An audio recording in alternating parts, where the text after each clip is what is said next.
Evening, everyone, and welcome to Hello. episode 5 of the Violet Madness. My name is Mark. I am your DM, and I am definitely not 3 kobolds in a trench coat. Previously on the Violet Madness, our brave adventurers have made it to Femlis, but a lot of odd occurrences were noted, particularly with the old mill on the outskirts of town. Curious to learn more, Christina went to the mill whilst the rest of the group were sleeping and met something terrible. A banshee let out her deadly wail and drained the life from Christina's veins. Can I get an F in the chat for our fallen comrade? I'm sorry, can we get a B in the chat for our fallen comrade? You know what? Let's put a B in the chat. Okay, there's an F and a B going in now. Okay. Maybe a BFF. But earlier that day, Elfric learned of the tragic event that took place a few years ago, just right here in Femlis. A group of kids perished in a house fire of questionable origin.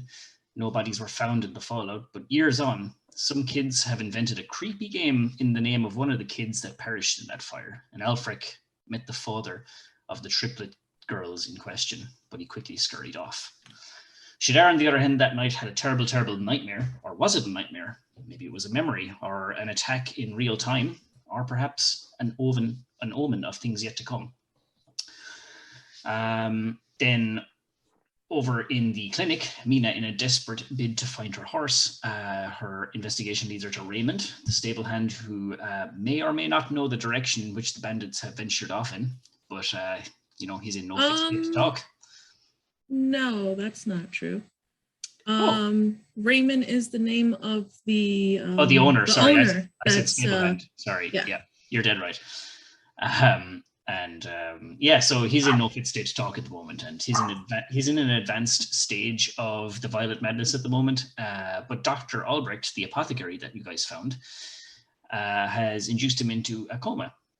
But he has devised a means of potentially synthesizing a cure or treatment for the disease. But in order to get what he needs, the doc needs to shrink some people down to size and retrieve the samples from within Raymond's body. And this process might also save the stable owner, and is a very much win-win situation for Mina if they dare to take on this escapade. Tyrion then has remained in the tavern, but he has asked Fido, his canine companion, to walk the perimeter around Femlis through the night. And he did indeed spot something very strange indeed, but more on that in a minute though. Let's catch up on the Penny Dragon updates. So last Friday, DM Dave and the crew were live with the Sophrone Saga, and if you missed the conclusion of the Bandit arc, you can catch it on Penny Dragon YouTube on Monday. That's tomorrow evening, actually. So working their way through the heavily trapped airship, the party finally came face to face with Stiletto and Asher, with potentially fatal consequences. Luca was the name of the stable hand. Sorry. I'm just thinking about it. Oh yes, that all-important NPC that you absolutely definitely need to remember. Yeah, you came up with the trouble of naming them. True. That's fair. So yeah, then on Tuesday, DM John returns with more Fellowship of the Fallen, and the Fellowship have made their way to Neverwinter and plan to do some shopping until the thieves stole Magnar's coin curse. Can't talk today. Magnar's coin pouch. After the thieves are dealt with, the shopping can continue. Then tune in on Friday for the Churn Gang with DM Richard. And yeah, it's a Humblewood campaign. The gods are dying. Faith is lost. Your friends' souls are down in hell. Best get down there to save them. And no biggie at all. Then next Sunday, this day week, DM Ben and the Cloaks of Mindhell return on Sunday, 13th of March, and into the murky swamps the party ventures to face new foes and perhaps find new allies. Until then, catch up with the story so far on YouTube.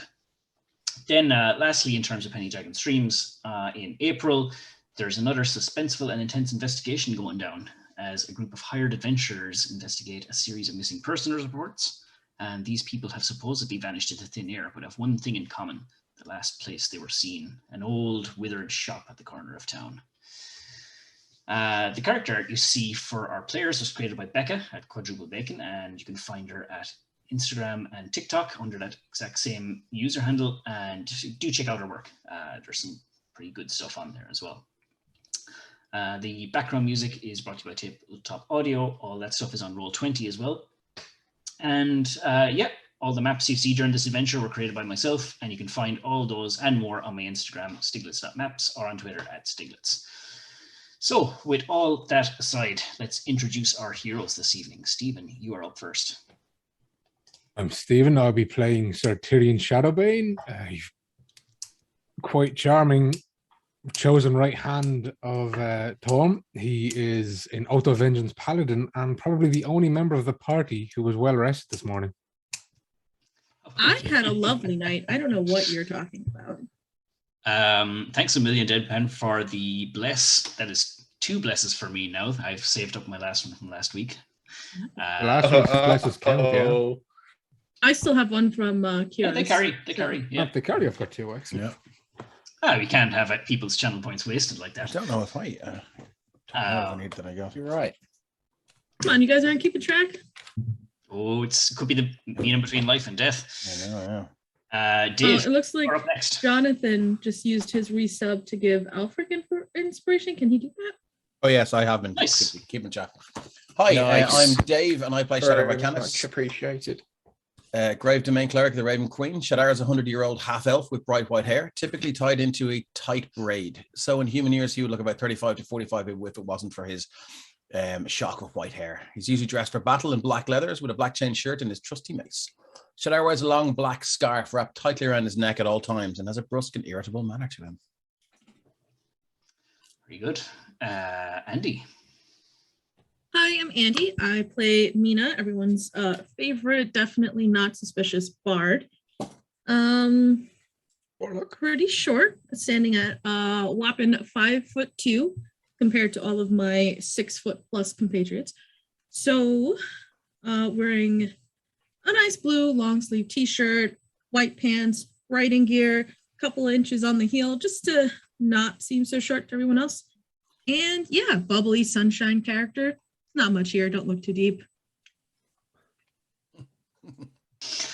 Matt, you're up next. Yeah, hi everyone. I'm Matt. I'm playing Alfric, the half-elf evocation mage, clad in his heavy robes and sort of distracted from most things, lost in his thoughts. He's actually having a rather nice time with this whole play because it's all quite intellectually stimulating. Fascinating. Excellent. And when you die, can I study Yeah, your it really body? is. No? I'd I like don't know to why pay you you think now, that's so rude. find your definitely on your buddy. Ooh, Mark, you just got a 3rd bless. No way. Who Way. bless me? Uh-oh. Like, Like there might be again. Thank you. I am 3 for 3 now. This has been an interesting session. Come So on, we've already lost one party member. I think they want to keep that up, like one a week. Yeah, really starting to not feel the love here. Yeah, it's almost targeted at someone, Dave. I know, right? well, we can only wait and see what happens. I will. Time will tell. Time will tell indeed. And where we guys left it off, as poor Christina lay cold and still up in the mill. That rhymed unintentionally. Let's brush past that one. And you guys were all back. That brings you all back to the tavern. So during Shadar's nightmare, and during the time Mina knocks at his door to make sure he's okay, and during the time Alfric is catching Z's in his own room, Tyrion is up and awake in the communal area. 2 weeks ago, Tyrion, you said that you were having Fido do a perimeter around Femlis. Mm-hmm. So I'm just going to bring up the town map here. And about an hour into his kind of his scout around the town, he kind of does a kind of like a weaving thing. He kind of goes inside the city walls, outside the city walls, but it just so happens just up around this section here, around Fenlay's Leatherworks, he sees. Tina looks rather alive on the map. I will Sure say. does. Boink. It's just Fucking paper from this there. Yeah, so you see just in the house next to Fenlay's Leatherworks, this house here, you see someone. Well, Fido sees this when he's telepathically communicating this to you. You see a young girl shimmy out of one of the side windows of the house. You would recognize her to be the same young child that was kind of hiding behind her mother when Shadar was trying to intimidate them for information earlier that morning. And she scurries off. And Fido, well, if it all depends on if you ask Fido to follow and see what's going on. I suppose late at night a child jumps through a window. That's the angle I'd be taking on it. Yeah, so given that bit of distance, Fido follows suit. And she heads straight for the Garden of Rest. And in the Garden of Rest, this old, dank graveyard with a lot of crumbled headstones. Some, fresher, but for the most part, they're old, crumbly, moss-covered gravestones. And in this is maybe about 1:30 in the morning. Girl shuffles her way through the Garden of Rest, and she passes this large mausoleum. And right next to it, she scurries off to a back row of headstones. And she kneels before one of them. And Fido, keeping his distance, sees that she's kind of humming something. And then all of a sudden, resting next to the headstone, away from arm's reach of this young girl, a pumpkin lights up, a jack-o'-lantern, the face you'd carve into like a Halloween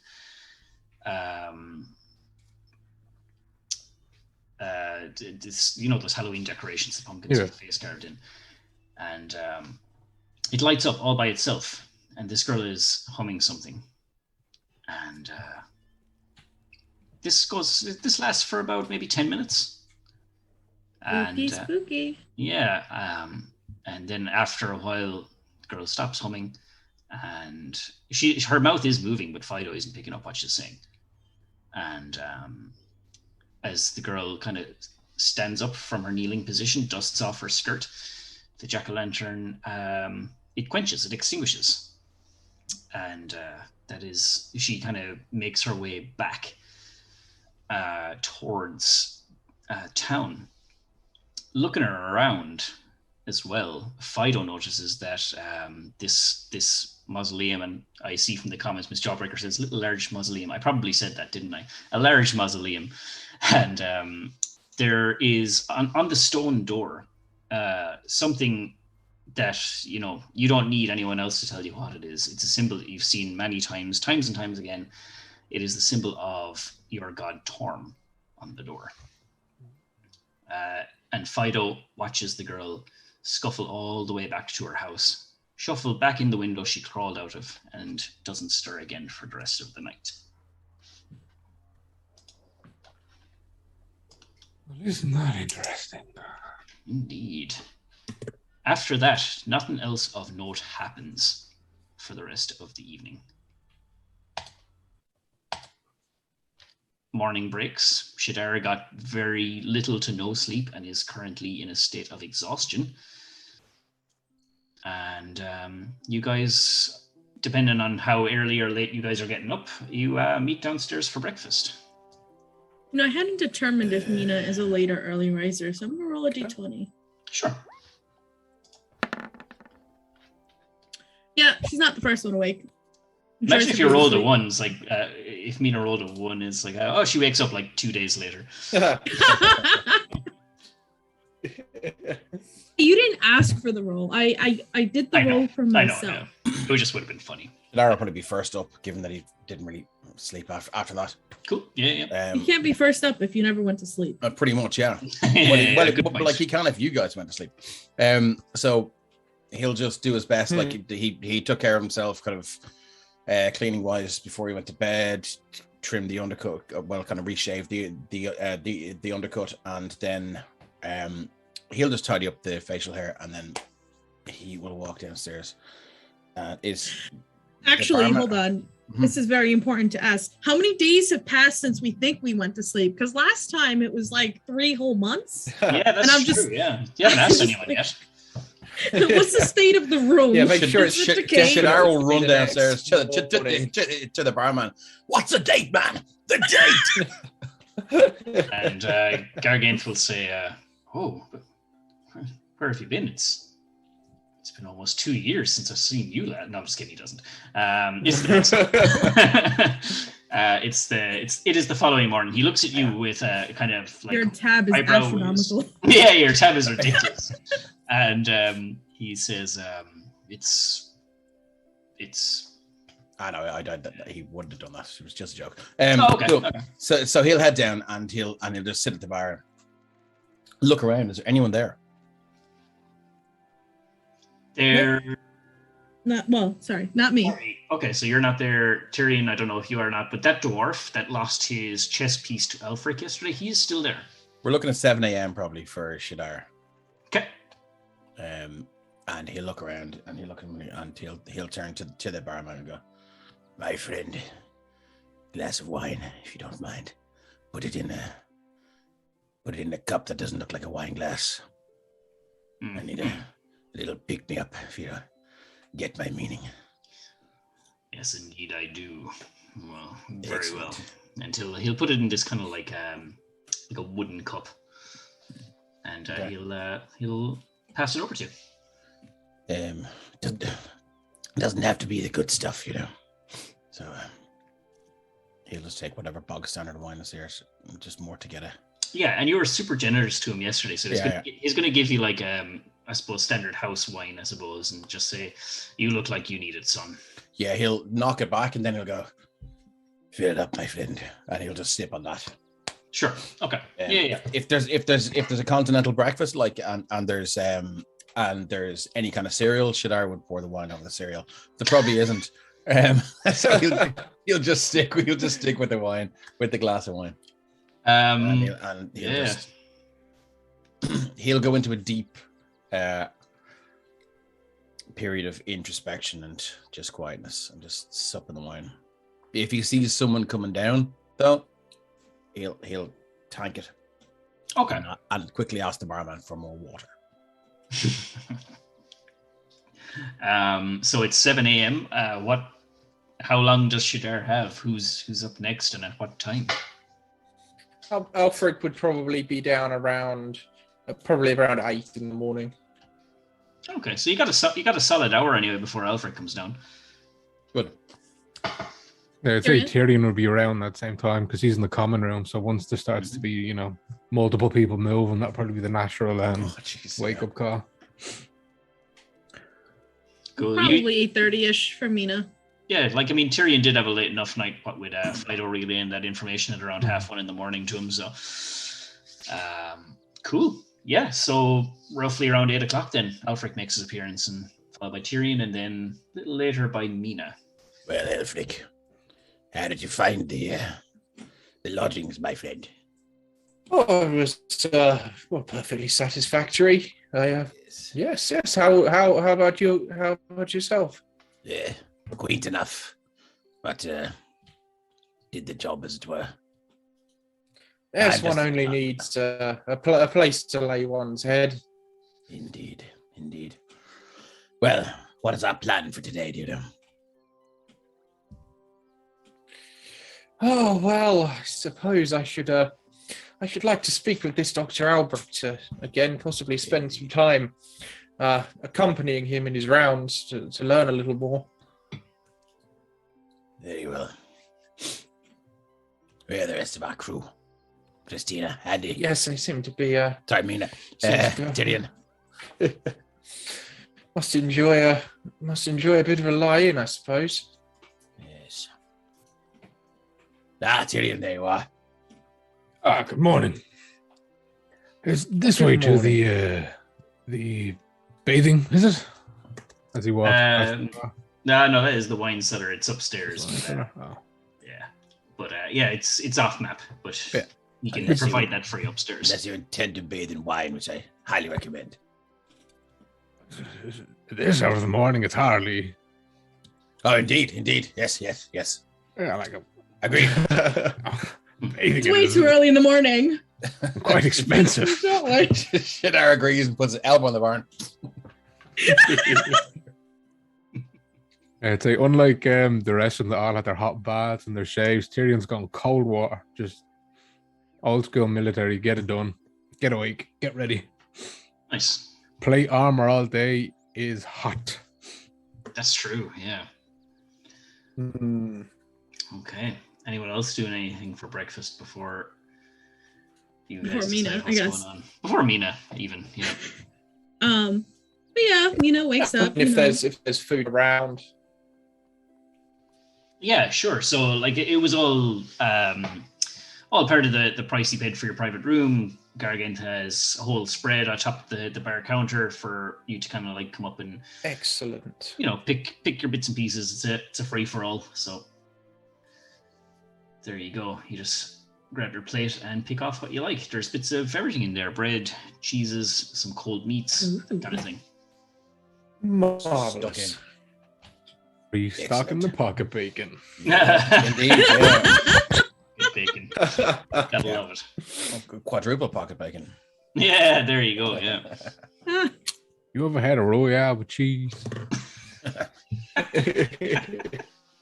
Hey, listen, the sun is shining, the birds are chirping. I had a fabulous night. Just waking up.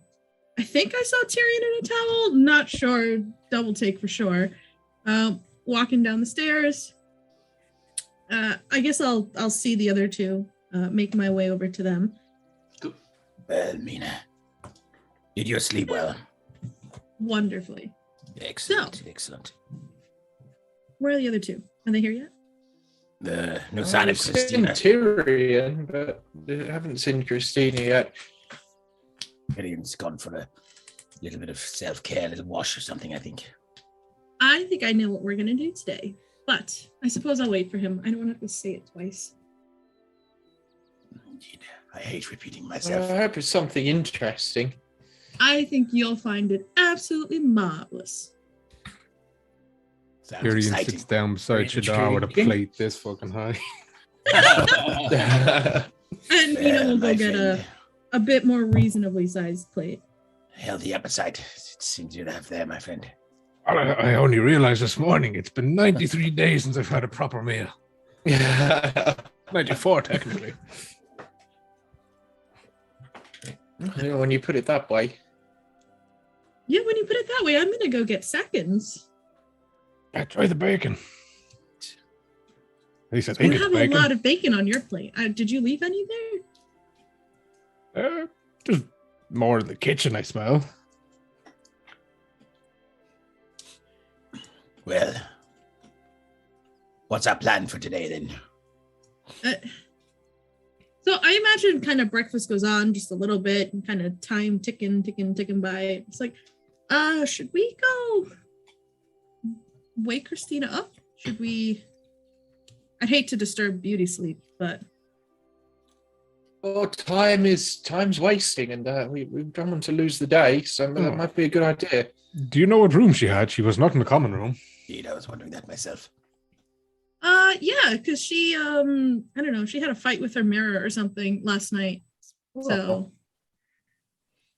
don't you remember? Yes, I do. I remember that. Very irritating. Give me a second. I'll go give it a knock. And then I guess Mina will go up and kind of, Yeah. what is this? Nobody wants to open their doors for me. I thought we were friends. And it is indeed locked as well.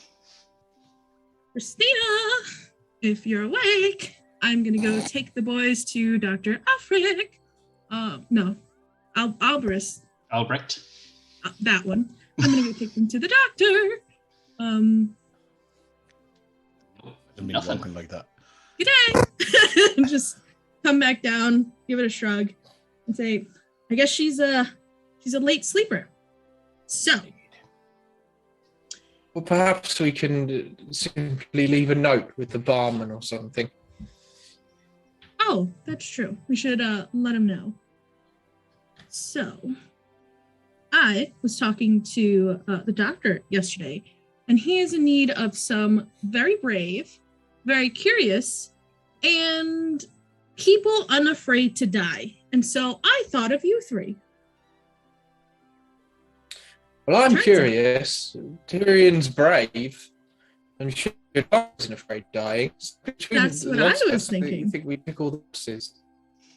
So, the magic was a bit complicated, I admit, a little bit over my head there, but it seems like he was able to use some kind of reduce and minimize and potions, and he's created this potion of like super supreme reduction. And right, it's interesting, isn't it? You're curious. Yeah, you wanna know more. Alfred just has this sort of look of half delight, half disbelief on his face at this And- point. And then she's gonna, kind of getting Alfred's attention, she's gonna turn over to Tyrion. And he's in need of someone very, very brave, or perhaps a couple of someones to go and go into the body of someone afflicted with this terrible disease. Wait, what? And get sample. Yes, it is dangerous. We're gonna need people who are so confident in their faith and their What gods do you mean? they are So, I'm unafraid I'm to sorry. die. I need some details here, my friend. Ask away. Yes, Go you mean like an into autopsy? the body. How, like, what is the exact delivery system? I've been in plenty of bodies, but it's usually blade first. Indeed, my friend. No, Now we're we're not trying to talking. kill this. This one. we can do. So my understanding is they're gonna make us really, really, really, really, really small. What, like a halfling or something? No, like much Maybe shorter a than gnome. halfling. Yes. You know what? A If you're baby all interested, perhaps we should head over and let Doc explain it to you himself. Very well. Yes, with all due sorry. respect, I mean, you're not making a lot of sense. I mean, I think sometimes you bards aren't very theoretical. As opposed to being practical, do you think we're more practical than theoretical? That we focus on the actual as opposed to creating grandiose? And if you want, you could put it that way. Anyway, let's just go and talk to the fellow. I'm sure he'll be able to explain it in detail. Very well. Yes. Like I said, this all goes way over my head. But he needed the curious, the brave, and the unafraid, and here you are. And what are we supposed to achieve from this mission? So it seems like the doctor needs some live tissue samples in order to do some research into coming up with a cure. And the best way to go and get these live research samples is to get small. Hmm. Right. Anyway, like I said, I'm sure he can That's it. explain in It's much an more detail. intriguing prospect. Very well. Let's go here, the good doctor. As you guys are talking, Shadara, you in particular would notice, or anyone with a present perception over 20 or over would notice the sound of glass breaking down the street and some raised voices. Gargaith doesn't seem to notice. Peasants at it again. You hear that? Or what? Trouble You trouble mean outside in the street. What? Trouble in the street, apparently. Raised voices, glass breaking. These were What is peasant it with activity. you and glass breaking? It's like you've got ears finely tuned to the I sound. hear everything. I mean, it's a curse.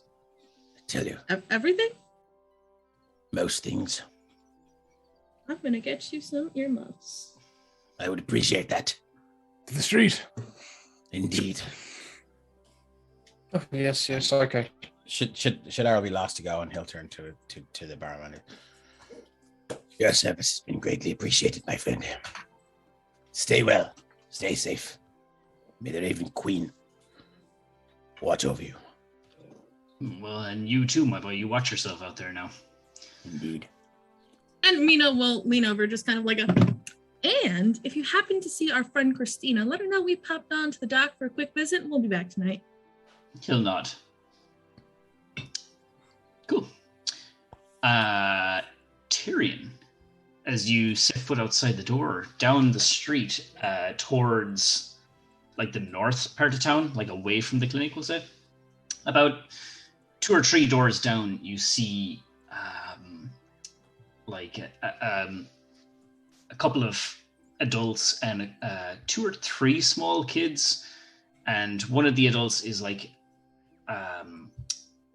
we'll say 20 foot away from the other clump of adults and children, and they're all yelling and shouting, and the group is shouting towards this one individual woman going, "You bitch, your child, she has done it again. I can't find my child. He's gone. I went into the house went into his room this morning, and he is gone, vanished. She's at it again, that little witch. I swear, it's injuring kids now. They're going missing." And they're like throwing rocks at her as she's trying to like scurry away with this whatever she was doing in town, buying stuff for the morning or things like that. And she's kind of like a rock almost hits her in the face as she's trying to go away. It hits her like on her forearm. She says, "No, she wouldn't harm a fly. She was in her room all night, I swear."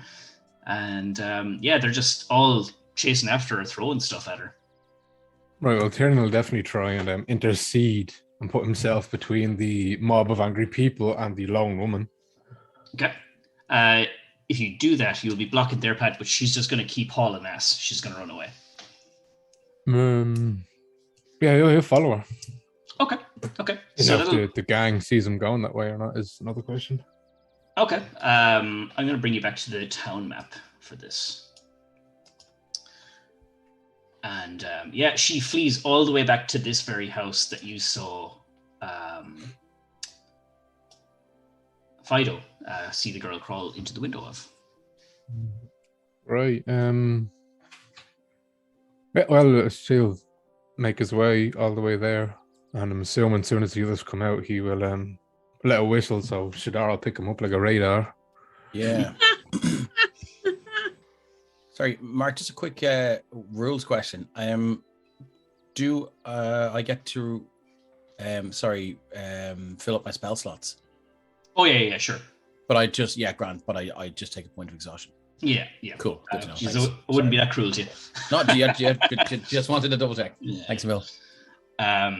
So you hear Tyrion, like as soon as you guys head outside the door of the Crack Goblet Tavern, you already see Tyrion like almost in full sprint, and you just kind of hear him go and beckoning you on, but he doesn't even look back. He just tears off after this woman. If Tyrion's in full sprint, we can all hear him just kind of clacking, clanking along down the street. Darrell shake his head and follow. Why we involve ourselves with the affairs of peasants, but very well. And on the journey, Tyrion will definitely, assuming he's within a kilometer of, find out someone to intercede and meet him along the way. Okay, sure. Yeah, that's no problem. And while we're running along, Mina's just going to kind of say, "Peasants, again, are you royalty or something? They're just people." I deal in the affairs of gods and pantheons. Mina Dumont, not in the affairs of peasants, unless I'm forced to minister to them as they draw their last breaths. I'm just saying, aren't you also like a peasant? I guess we're like running along, just like. Shadar's tired, so he might saunter. No, he's not a peasant. No, yeah, he'll bite his tongue. Let's go. Yeah. Tyrion, you arrive at the front door of this house. And, did I manage to catch up to her before she made it in? I guess you probably would have, actually. Yeah, you kind of catch her just as she's trying to flee inside the house. And he doesn't know her name, so he goes, "Please, miss, can you stop running now that the crowd has decided to stop chasing, seeing as I interceded? I need to talk to you." She turns, and you see just above her cheekbone a cut where one of the stones actually had caught her, and it's starting to bleed a little bit and swell. And she with choking back some tears, she says, "What do you want? I just want to be left alone." "Well, if you would let me, I would like to help." And with that, he'll reach his hand out to calmingly, like reassuringly put his hand on her arm and will lay on hands to heal that, hopefully. Sure, yeah. That's no problem, yeah. Like, I mean, it's a point of damage, so that's what you want to do. That's totally fine.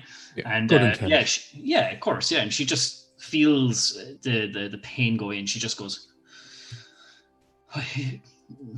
"Thank you, Paladin." Oh, you're a Paladin of Torm, are you not? She's looking at your shield, the symbol on it. I am a man of God, and this is the second day. Well, my second day in this city, and both days you have been accosted by an angry mob. It seems very intriguing, and I wish to know the details. It's my daughter. The other parents in town seems to think that she's a bad influence on the other kids. That's all. It's just children playing games. There's no harm in it, and I'm genuinely concerned for that other little boy that's gone missing. But nothing to do with us. What could we have done? Surely nothing.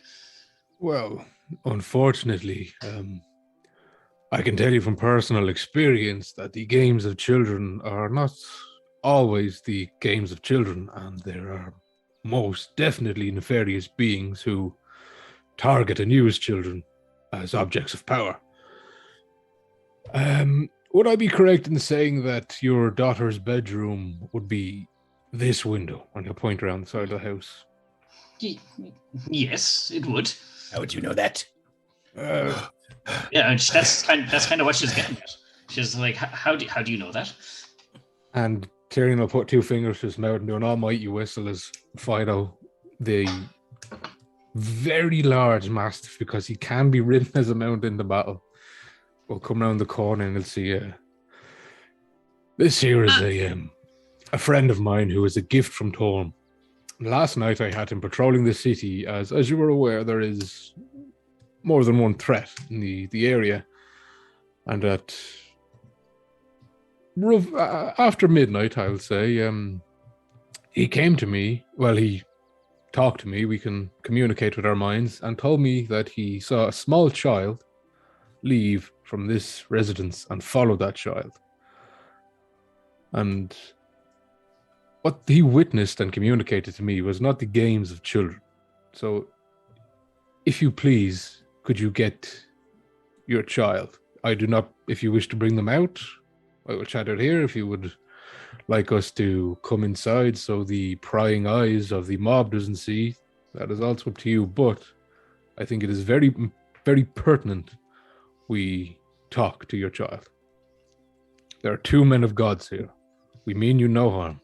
Yeah, and she'll kind of finish sobbing. She'll kind of dry her eyes a little bit. She'll say, "Well, I suppose the last paladin we had in this town was a man of Torm. I think I can trust you." And she'll invite you into the house.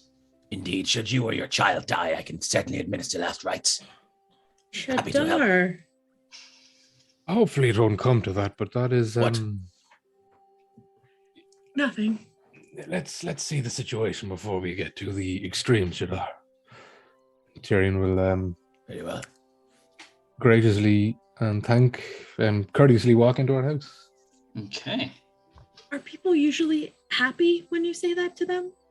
Has it resulted in anything other than people looking at you like, Mina, if you were to die in a ditch, alone, and unpresided over by a man of power and religious faith, you think your journey to wherever your soul is destined would be a pleasant one?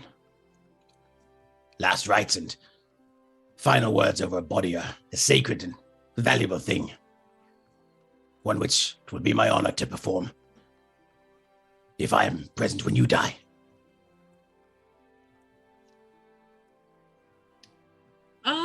okay, well, thank you. Anyway, But I also peasants. think that most people aren't happy when reminded of their mortality. And It's the one thing we all Yes. have in common, Mina, is our mortality. Unless you're a lich, of course. and I will smite you. Yes, they are unpleasant creatures.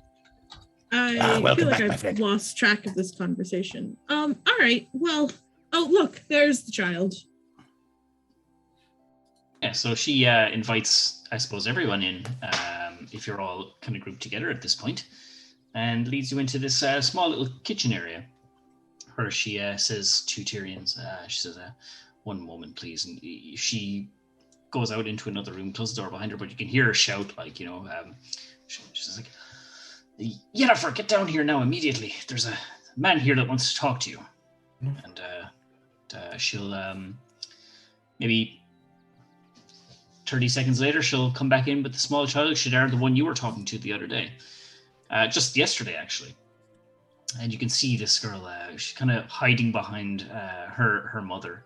And she says, this here is a paladin of Torm. You remember the teachings of Torm that they taught in the chapel? This man he's here to ask you some questions.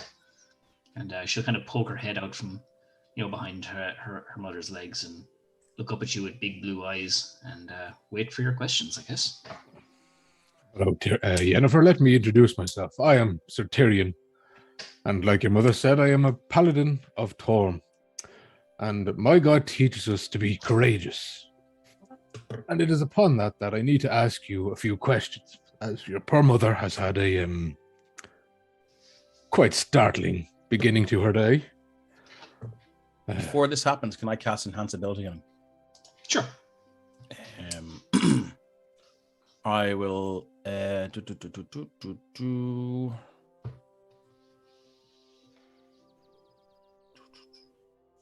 Which one is the charisma? I will. What is it? Eagle Splendor for charisma checks. I will give Tyrion advantage on charisma checks for the next hour, as long as I maintain concentration. And Nice. if you have a bless, just don't forget about it. I have 3. Nice. Nice. I will touch his shoulder and say, "The Raven Queen's eyes are trained in you, my friend. Thank you, sir. No pressure." Right, so, Yennefer, I'm not sure if you like animals, but if you look outside your window here, you shall see a very large dog. And this dog is a friend and a gift to me by my god Torm. Yeah, and she'll clasp her cheeks. She's like, "Oh, puppy!" A very large puppy, yes, but Not Mina's exact reaction before. this puppy was out for a walk last night, and he saw something that happened from this house. Do you remember anything from last night?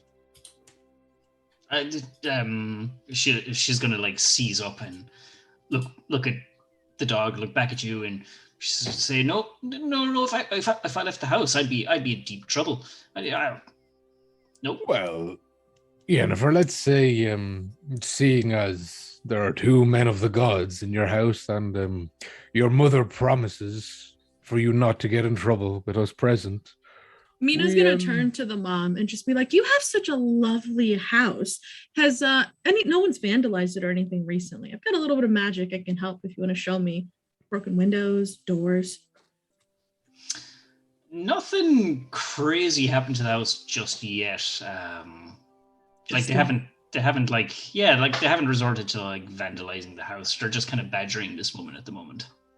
Excellent. Well, Mina is going to use that as kind of the beginnings of trying to get the mother in a conversation, step in between eyesight of the mother and the daughter, and just serve as a little bit of a distraction. So I can imagine that you're kind of engaging the mother in conversation as Tyrion is asking these questions. Oh, They're yeah. all kind of And the Shadar- same sorry. kind of, high level vapid that Mina seemed so good at, just disarming. Shadar gets a hint that the child is lying to a paladin.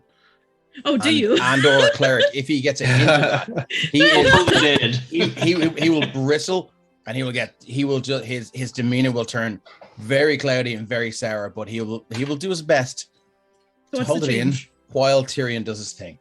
But he It's a is flame strike, you furious child. right now, absolutely. And there will be no last rites. Oh Wow, my goodness. Okay, let's just hope Sir Tyrion can disarm this child quite easily then. The arms cross, and Shadar is just staring down at her now. Oh gosh. Oh gosh. So I think Here we go. as the child seems to be afraid of getting in trouble with her mother, Tyrion will probably go down to a knee to be more on her level and goes, let's just say your mother isn't going to. You're not going to get in trouble if you're honest with me, because I too, on occasion, enjoy a late night walk. Do you ever take late night walks, Jennifer? Roll persuasion check. We did advantage. You have advantage, my friend. Persuasion's pretty good. Nice. Ooh. Yes. Very nice. She'll kind of look up at her mother and then look back at you, and she'll just go, so maybe sometimes. Last night being one of those times, yes. Again, like now seeing that her mother is like engaged in conversation with Mina, she'll look back at you and go, yeah. And on your walk, I believe you went to the Garden of Remembrance, where a fallen of my order resides, and you went to a specific headstone and spent some time in prayer. Would that be correct, Yennefer? And while praying, a hollowed out pumpkin, it managed to illuminate itself. It did. Yes, sir. Yes, as my puppy out there was so kind to tell me, as he was protecting you, I will say. He was following you for your protection, as there are very bad things that happen in the night. And Yennefer, would you mind telling me what it was you were praying to or for? I was talking to Annie Aberthale. Annie Aberthale. And what were you talking to her about? She calls me to her grave to talk sometimes, and she just tells me things. And what did she tell you last night? Last night, she told me, and she's gonna like lean into like whispering distance to you.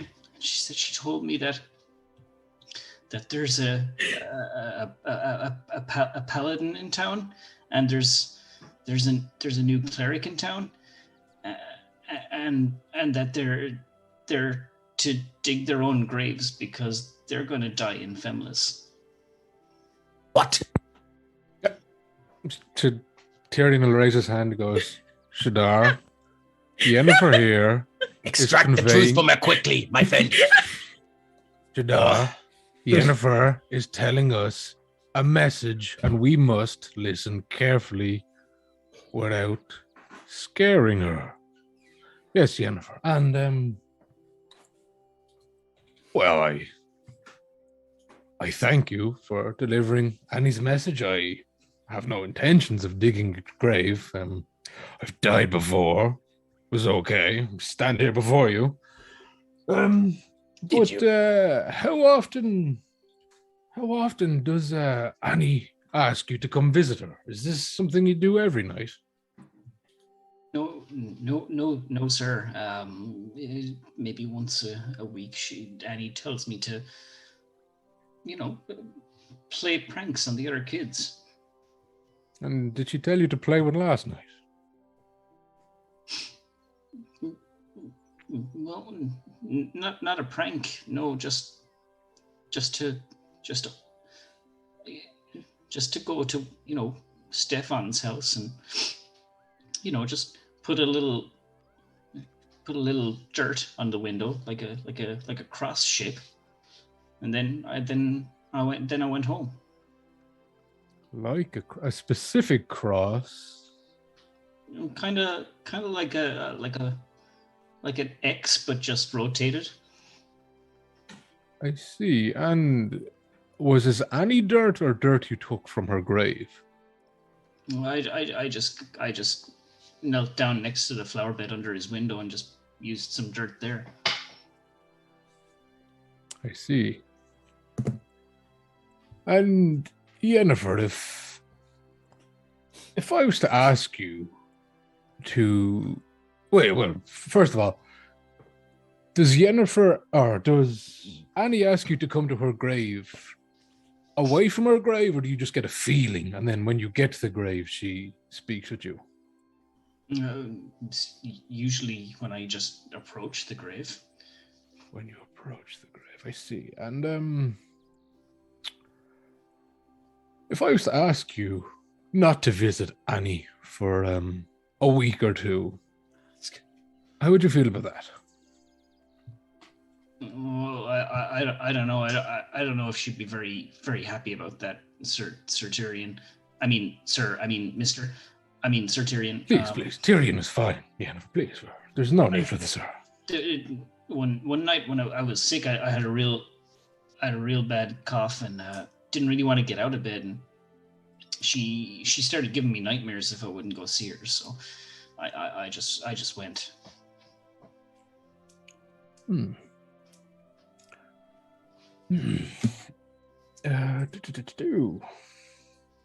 Excellent, pertinent information. Tyrion is going to reach into just a bag he has next to his coin bag, I suppose. And he's going to bring out the only symbol of Thorm he physically has, other than what's inscribed into his shield with a blade. He's going to say,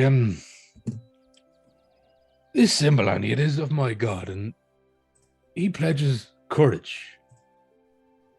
And I would like to give this to you and ask you to have the courage not to go and visit Annie for a week or two until myself and Shadar here have had a chance to visit her ourselves and speak with her. As I'm not sure, well, hopefully you aren't aware of the full details, but I believe the boy you visited last night may have met Annie himself, and although she may be kind to you, I don't think she's as kind to the other children. Does she always tell you to leave these marks on the other children's houses?" This time was the first time that she's ever asked me to leave a mark on a window. And she'll point at the symbol you produced to ask her to take for the courage, and she's like, Sir Paladin Rockbreaker, he used to say that a lot too in the chapel, and now he's dead, and he was courageous, and now he's dead, and he's not coming back. And did Annie cause his death? She'll shrug and start crying. What happened to him? Speak up, child. And I suppose Shadar, as you snap at her, the mother is kind of like snapped out of the conversation with me and says, what do you speak? What's going on? You would do well to tell us here what happened to the paladin who resided here once. Wellham Rockbreaker? Yes. Passed away a couple of years ago. He was on some mission and... Passed away? What were the causes? He had some long-sustaining wounds. He was away from Femlis for a long time. He came back here, almost crawled back into town and survived for another week or two, and well, that was it. He perished after that. What kind of wounds? Well, they were from battle. Yes, it appears so. Like, what else does a paladin do? He was obviously out doing some other job. What does a paladin do? Far too much attention and deference. I don't mean any disrespect. Silly children is what they sometimes do. But anyway. I mean no disrespect to Sir Rockbreaker, but this is just all very overwhelming. It was a few years ago. He's now buried in he's a mausoleum dedicated to him in the name of Torm, in the Garden of Rest. He's been there ever since. And Annie, this Aberthail child, when did she pass? Maybe a decade ago or so. Perhaps more. Oh, those sisters, they were, what I remember, they were trouble, real trouble. The parents, well, I don't know. They always boasted about their daughters saying that they were, I don't know, gifted or something. I don't know, but well, they weren't so clever or gifted that they burnt down the entire house and several children along with them, did they? No, they're nothing but trouble. Yes, well, I'm afraid that a spirit, what could be a spirit, using the alias of Annie Aberthail is communicating with your daughter, and most definitely has nefarious intentions. And she's just gonna just go, oh, then why are people badgering me and my daughter and not throwing rocks at Harold Aberthail? Well, it is not Harold who's communicating at night, doing unholy rituals and summoning the beast and laying markers outside the bedrooms of other children. No. My daughter is a good girl. I'm sure the Aberthails thought that their daughters were very good girls too. Please, I beg of you, just make this end. I can assure you now that we are aware of a very real and very threatening, what I will call until further investigation is done, undead being has not only endangered every child in this city, but has had a personal threat issued to myself and my companion, Mr. Vicanus here. This matter will be dealt with utmost force. Indeed, And the radiance of our gods combined. Until my good friends accomplish what they've set out to do, I invite you to keep a closer eye on your daughter and keep her within the premises, just for her safety and the safety of the others. And she'll nod and she'll say, well, from now on, she'll sleep in the same room as I. Will not take my eye off her. Even while I sleep, I'll always have one eye open on her now. She says, I feel her. I feel we can't even go out into the streets anymore anyway. I recommend that you seal your windows at a height which she cannot reach, and perhaps put a latch on the door to your abode, high above her reach, as she seems a good child, but as these fiendish beings tend to do, they have a way to warp and influence a child's mind. So until the creature is dealt with, she is a risk to all. But this is not something in her control, so she should not be punished. Well, very, very, very well. Certainly, and I will take the word of a paladin of Torma to heart. And say I agree with you with that last statement, but very well. Shadar, do you, in your possession currently, have any holy water? Always. May I have a vial or two to give to the mother, so if something was to appear, she has a means to... Very well, here's one. Yeah. He'll take the vial and hand it to the mother. Goes, If walk out and just stand in the street. If something is to accost you in the night, throw this at it. It may not kill the beast or even really irritate it, but hopefully it gives you enough time to get some distance and cry out so others may help you.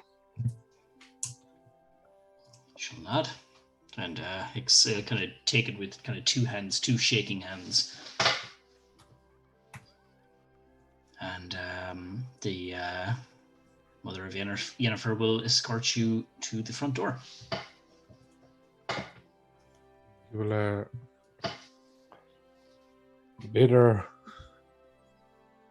a good day, and that he is vowing to get to the bottom of this mystery and hopefully take care of Annie Aberthail. Okay. The door closes, I'll turn to Tyrion and go, far more patience than I have, my friend. In a more civilized time, that child would have been burned to the stake. Shadar, as you and Unfortunately. I are both well aware Well, of, the child is seems a merely little conduit. severe. Well, he's not wrong. I've seen it done in Yes. backwater towns. a Destroy lot. the conduit. I can quite believe it. But as we are well aware, if the presence is that strong in this town as the original Anyway. place of the undeath, it will only choose another child. I know. The cycle will not I stop, know, it will just- move. Pining for a more civilized era, my friend. That's all. Sorry, did you say you were pining for a more civilized area where we burn children at the stake? It's just It was a simpler time. Children, a simpler time. Children who'd given themselves over. Evil spirits and creatures. Anyway, let us move on. Yes, but now I find us at a bit of an impasse. Do we go and see the good doctor, or do we venture to the Garden of Rest? My friend, the good doctor is significantly lower on my list. Now that I know there's some sort of nefarious or undead creatures stalking these streets. Indeed, especially if another child has gone Well, missing. the undead creature does seem to be a more imminent threat. I mean, there is a quarantine in place. This is perhaps keeping the spread of disease at bay. This undead creature could strike anybody at any time. And I'm sure, particularly with you two fellows here, we can deal with it very easily. One would hope. I have no intention of digging a grave today. Not my own, at least. It's good exercise, though. Oh, it's excellent. Focuses the mind, you know. Why don't you just use telekinesis? What? Oh, don't you worry. can just You're like missing out summon on a. the significance of the ritual, my friend. Have you dug your own grave before? Many times. My own, no. Focuses the mind. Oh, Then Consider it. fail to plan to fail. Yes. We're considerate and respectful not to leave it. Leave the work for someone else, you know. I have a lovely plot maintained near the capital city. It's quite beautiful. Bring you there sometime. Well, we have the catacombs under the house at home, but it's a long time away, hopefully. I love that would actually probably be Shadar's idea of a date. Did you just ask come me out check on a out my date? grave. Check out my grave. Hey, you want to check out my grave and burn a child at the stake? If you Obviously, you want can't do that to. these days, my friend. I'm a But, you know, classy guy. we He knows how to certainly treat a talk lady about the right. old days.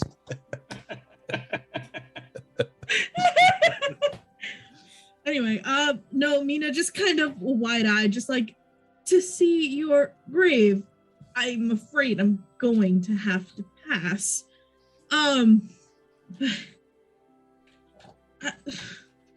Whatever you guys want to do, I am along for whatever ride that this is.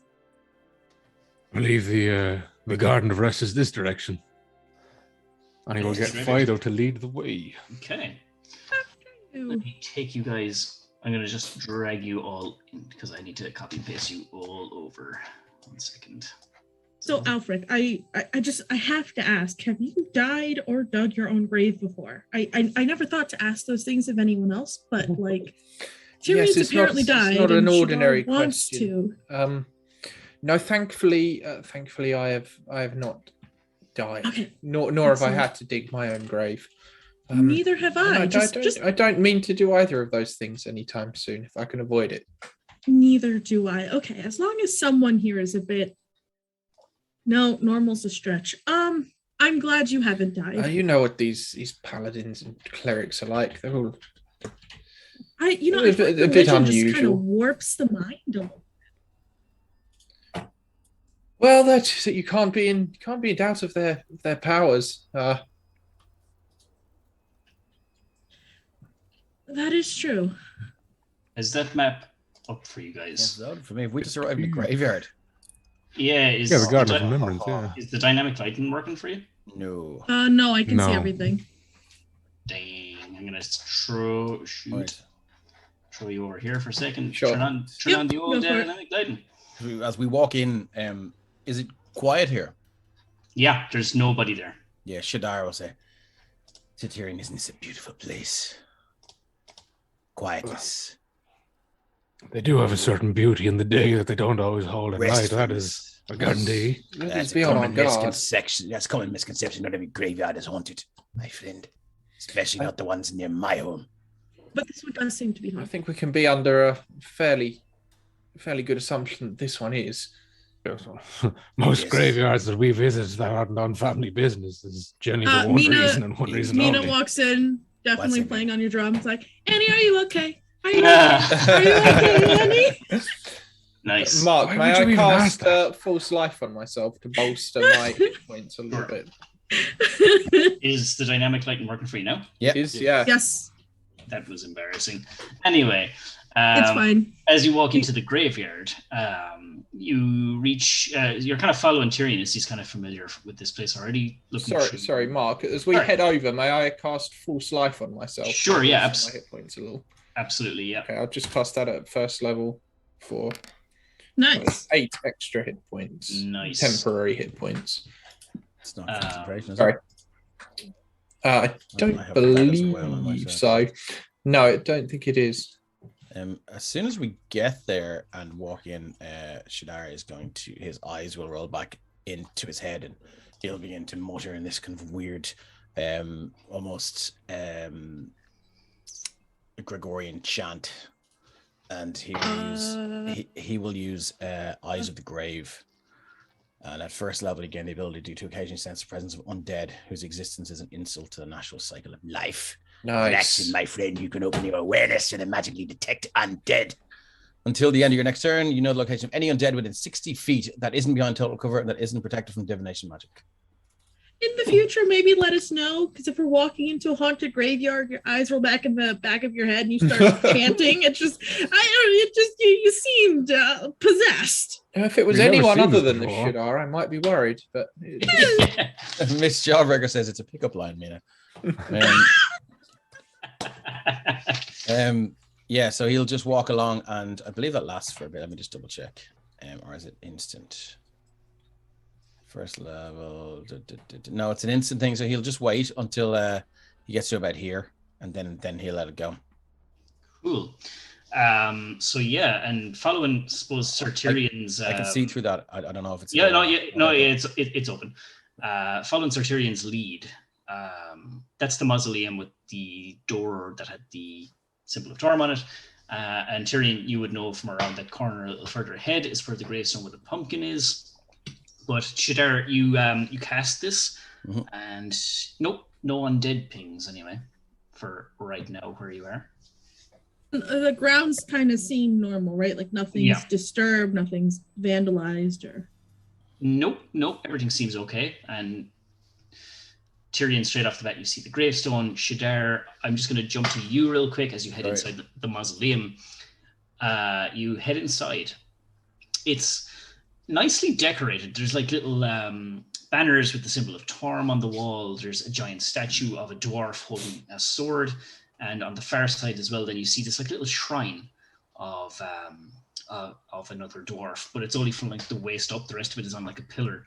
And then there's a bunch of candles just laid out around it. And on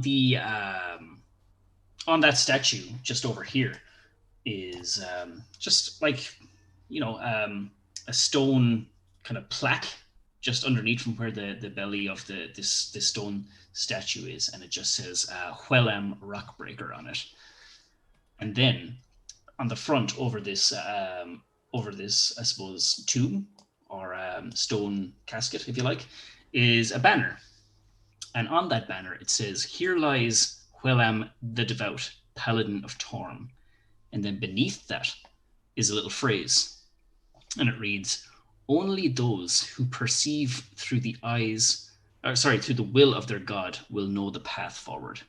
So it says, only those who perceive through the will of their God will know the path forward. Well, this seems like one for the clerics. Okay. Well, just once again, just for the hell of it, Shadara's eyes will roll back in his head again, and that weird Gregorian chant will utter, and he will Jesus, warn people. Try to perceive using Eyes of the Grave and see if that does anything. Nope.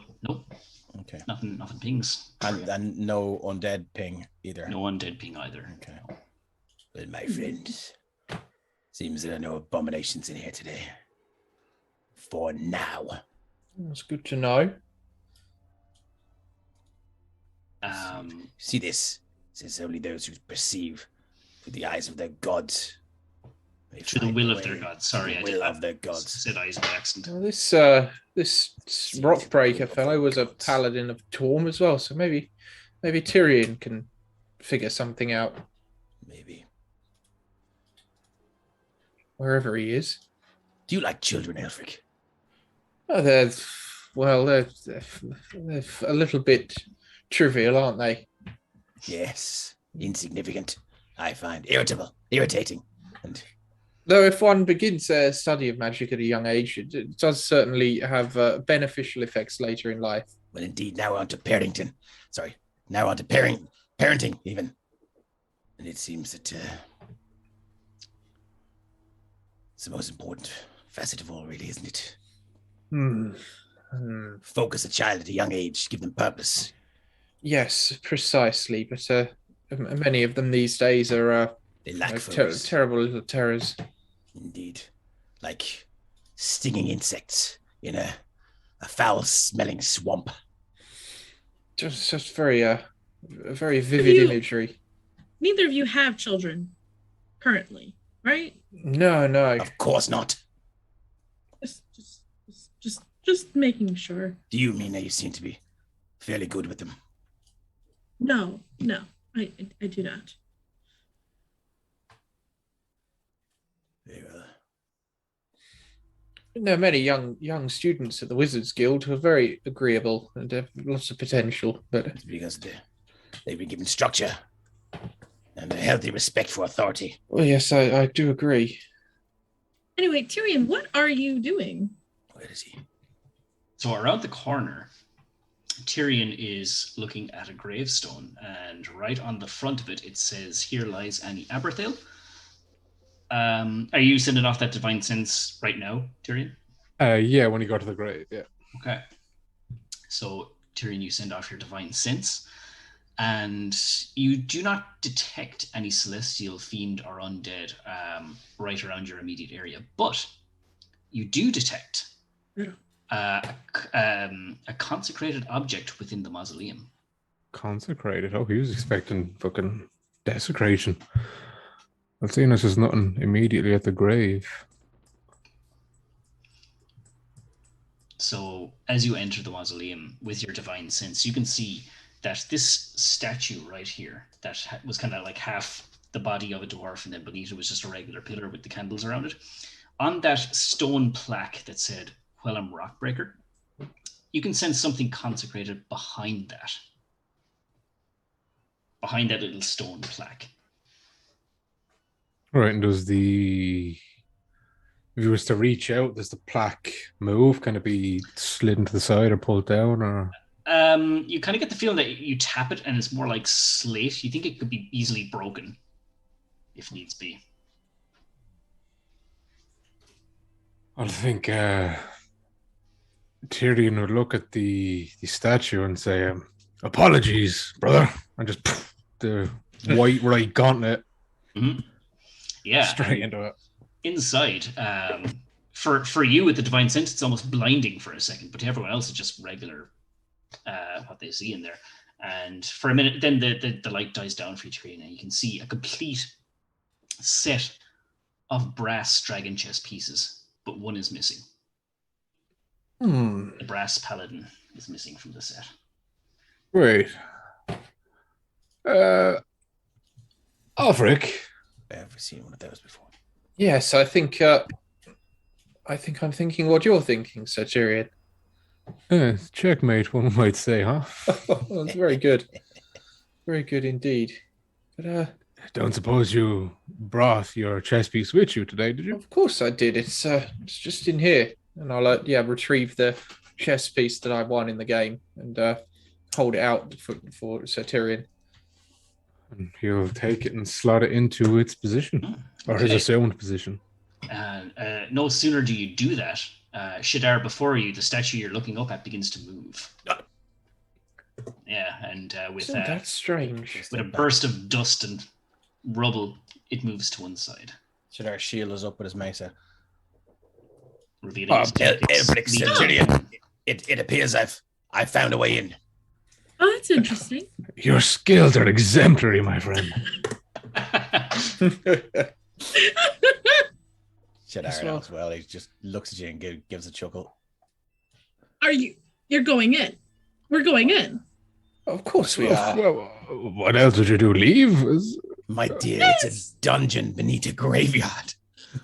Shadar, I believe we may have picked very poor companions. They don't seem to know anything about the rituals of the undead. Anything you do seems to scare Miss Mina out of her skin. This is quite funny. Maybe we should leave you behind, Mina. Would you like to stay in the graveyard alone? Oh no, that sounds much worse. Much worse. Think of the stories and tales and songs you can write. If it makes it up to you, I'll give you plenty of warning if I'm into anything strange with my eyes. Thank you. I appreciate that so very much. Very well. Who would like to go down the dusty stairs in the catacomb, the graveyard first? You are way too excited, my friend. I think you. I did first. And Shadar is as familiar as he is with these kind of places and things. He's keeping an eye out for traps and for loose flagstones and all that kind of thing with his passive perception. Okay, cool.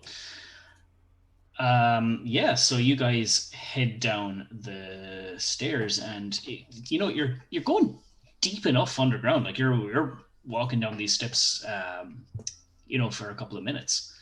And anyone who doesn't have dark vision, the light seems to fade from this little speck of light that was the top floor level of the mausoleum as you descend into darkness. Yeah, Tyrion would have lit a torch as they descended to. That's very helpful.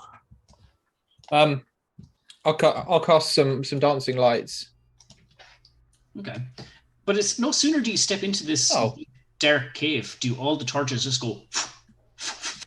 They all light up. Well, that's convenient. Not weird at all. It's wonderful. Thank you, Thorm. My It's like we're being invited in. This is a wonderful place.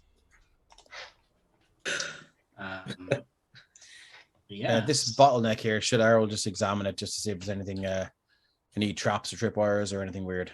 Go ahead and roll investigation with the disadvantage because of your exhaustion. It's ability checks, not skill checks, I think. Okay. Well, isn't that right? That is an ability. Oh, sorry, ability check. So disadvantage on ability checks. If I go to, I would 1 second. consider that an ability check, though. Right? Is there such a thing as skill checks? Are they made distinct in 5e? I'm just double checking to see if you go to. No, I think there isn't. So I just want to double check because I will hang on to any advantage I can. Yeah, cool. So that's a disadvantage. So he, anyone who knows him can see he's having a hard time concentrating. I'll take the 17. Yeah, it doesn't appear to be any physical traps that you can see. There doesn't seem to be any loose flagstones, pressure plates. Thoroughly inspecting the walls, doesn't seem to be any hollowed out pieces there. Seems relatively, run of the mill under the graveyard catacomb hallway, if that makes sense. Very well, my friend. Seems safe to proceed. And inside, Shadar, as you enter this area, all you see is this large open pit of blackness. Even with your dark vision, you can't see the bottom. It seems to go down a good bit. But Tyrion, to your side, you see another statue. And again, this one, waist up, another dwarf, candles all around the base. But this one has a much larger stone plaque just right beneath the bust, the sculpture of the statue. And it says, Wellham Rockbreakers, Test of Faith. The truly righteous. Yeah, and it says beneath that, the truly righteous do not take leaps of faith. Hold my hands, but do not touch. Then let us both walk the path of light together. And the dwarf's hands are outstretched like this. Oh, I knew I should have learned how to cast fly. And I think that might be a good place to just take a quick 5-minute break while you think on that conundrum. I'll type it into the chat actually before we go. Yeah. That would be great. Oh, awesome. But everyone, all the viewers can have a guess as well. Oh, yeah. What's going on?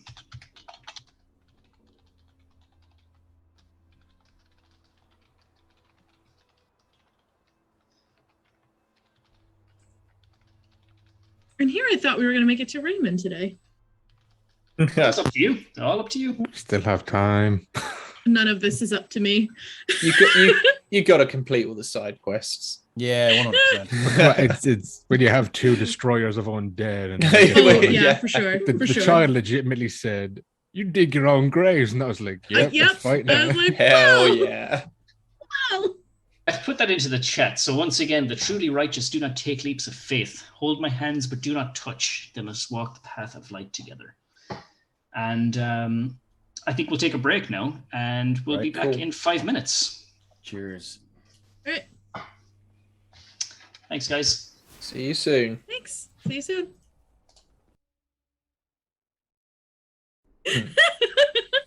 Welcome back, everyone.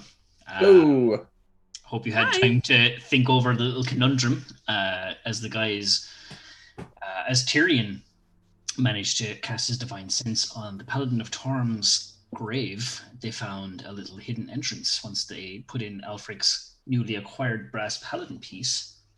It was the piece of the puzzle needed to open the path downwards. And into the depths they go, and they found what seems to be kind of like a bottomless pit. They don't see a bottom anyway. And Tyrion, looking to his side, sees this statue with a plaque on it. And it's the Quellam the Devouts. It's his test of faith. And once again, on the plaque, it read, "The truly righteous do not take leaps of faith. Hold my hands, but do not touch. Then let us both walk the path of light together." So, guys, what do you do? Of my hands, but do not touch.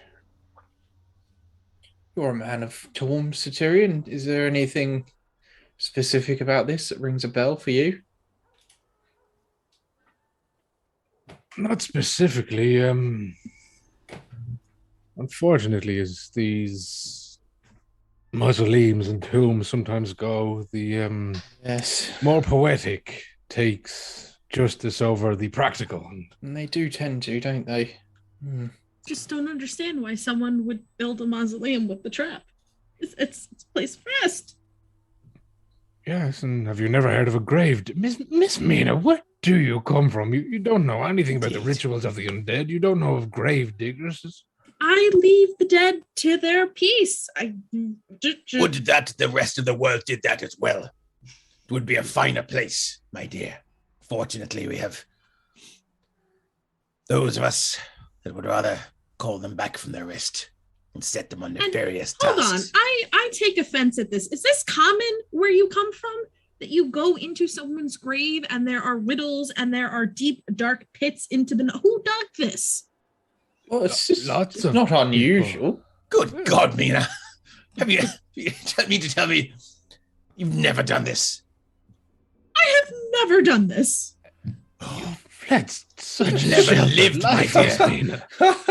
Good God. Oh, What do you do? Have you done, Mina? I drink wine and play drums and travel and ride my horse and go to shows. Do you write shows, Mina? Do you write tales and create yes. Where do you stories think all of the stories come from? inspiring heroism? What? They're not made up from Mean to tell me- someone's mind. They are tales. Most- of- Tales I've heard are made up. What a strange person you are. Oh god, this campaign writes itself. I love it. Yes, I shall take a step back. I am clearly the strange one here. So go ahead and play patty cake with the statue. I'm sure it will reveal loads of undead. in for you to practical terms, getting over a big pit isn't very difficult, is it? But I fear there may be some other mechanism here that's going to force us to solve this riddle. Maybe whoever built this place didn't want people simply bypassing this huge pit of inky darkness. I think Tyrion will give Shadar a look and go, Miss Min, I will suggest, though, if you intend to step back, ensure you step delicately, as these tombs, graves, places of desecration are quite often trapped with secondary halls that will plummet you into the endless darkness. More often Oh. than not, actually. Riddled with traps. Darts, I'll spears. stay I'm surprised there Right aren't here. more skeletons around. I love the The Alfred sound knows. they make when they crunch beneath my mace. Of course you do. It's music to my ears. Tyrion will step closer to the statue as Mina huffs in the corner. And is there a difference between the statue's left and right hand? It's not. Both palms out flat like this, as in like, but not together, as in like, in an arms gesture. It's more just like, take my hands kind of thing.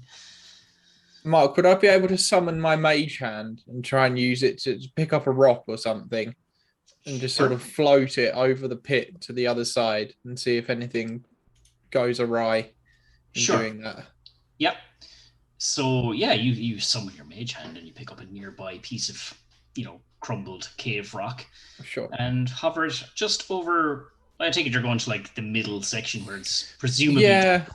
I'm sort of trying to see if there's a barrier or if something odd is going to happen. You let the rock fall roughly in this area here, and it falls, and you hear nothing for a second. Then another second. Then you faintly hear a dunk, dunk, dunk.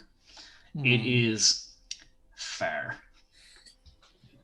Well, that clears that up. Does the statues, if Tyrion was to reach out and grasp the statue's hands, are they removable? Nope. They are sturdy and melded into the rest of the statue as rock. Oh, come on. If this is so normal, surely you've seen it before. Just play patty cake with the statue. My dear, if the builders of every subterranean tomb and chambers were use the same traps and formats, then life would be a lot simpler. But unfortunately, once their usefulness has served a purpose, they're usually entombed here, so they cannot repeat what they've created.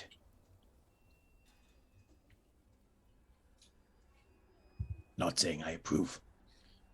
I believe we may have offended her, Shadar. I have a magical means that could get us across this pit. It would be quite a lot of exertion. But if we have no other recourse, I'm happy to do it.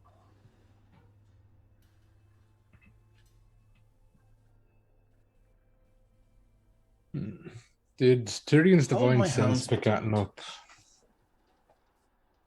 No. Shadar will just go and place his hands just 2 inches above the other hands and just leave them there for 30 seconds to see if anything happens. Not a thing. Okay. The perceptive among you might notice his hands are a little bit shaky. Worth a try. Tyrion goes to the side of the statue and holds his torch over like the creeping along the wall. Is there anything blatant or obvious? What exactly are you looking for? Just Well, if he are you looking for traps? Are you looking for just to see if like the chasm changes. Like if he was to attempt to touch where like the same level he's standing on with the torch. Oh, okay. Yeah. Like I mean it's like the torch dips below the level where your foot is. There's nothing there.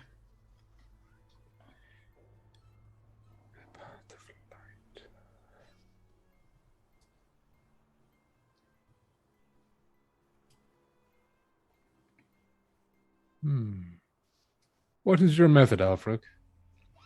It's a bit crude, but I could polymorph myself into a giant bird and carry us over one by one. I have a feeling. It doesn't seem. This It just place doesn't may seem be quite prepared. right. Yes, I fear the same. Maybe prepared for such an action. Mm. Anti-magic fields or something I'd hate to see. And that would be quite disastrous over a Plummet pit your of doom, my friend. precisely. Which is something I'd rather not do just yet. I'd rather that not happen to you as well, my friend. So I'll walk to here, and if there's dirt, he'll just kick it out. Okay, yeah. And cover the whole area. Just see there's nothing invisible. No, it all just peters down this large chasm. So the hands are out in almost a receiving fashion. Just like this. Yep. I can't see your hands. Ah. It's like just like this. The hands are just like this. Like, yeah. Okay. Yeah, just like this. Yeah, no, they're outstretched like this. Yeah.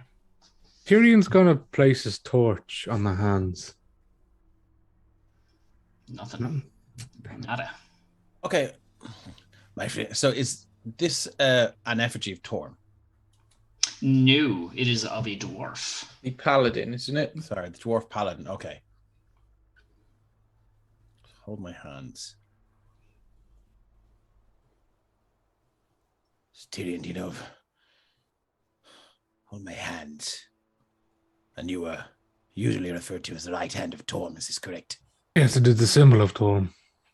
I wonder if it's your hands we need to hold. The truly righteous do not take leaps of faith. Hold my hands, but do not touch. And let us walk the path of light. I wonder if it's we must hold your hands, said Tyrion.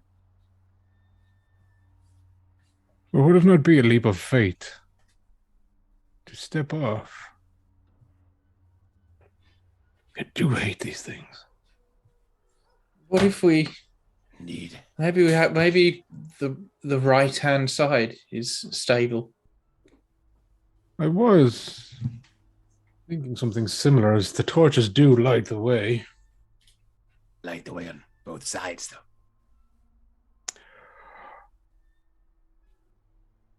I wonder. Do you. The path of light. Tyrion is going to walk over to the right hand side.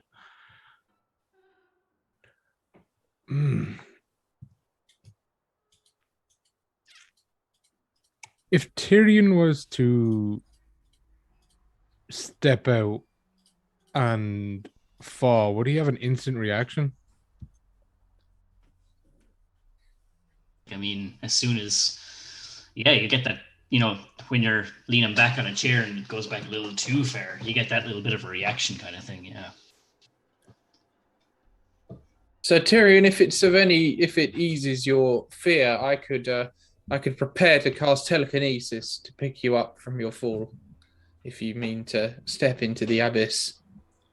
Well, I mean, I have absolute faith that you won't fall, obviously, but I'm no good at these riddles personally. But what if we were to step off and walk between torches? Well, that would be a path of light, wouldn't it? In some sense. It's also a leap of faith. Thanks for the bits, Matt, by the way. Just throwing that in there. Can 100 bits. You can give 1d4 healing to a character of your choice, by the way. I don't think any of us are injured at the moment. Anyone hits subscribe will drop a massive hint for our players here. Oh no, I'm quite enjoying this. You guys, it's so normal. You see this every day. Come on. Think about it. Think about it. I believe we have a volunteer, Shadar. Mina. Oh, I'm not doing it. This is all normal for you guys. Quintessential part of the agenda. dungeoneering experience. You really Indeed should it give is. it a try. It's wonderful.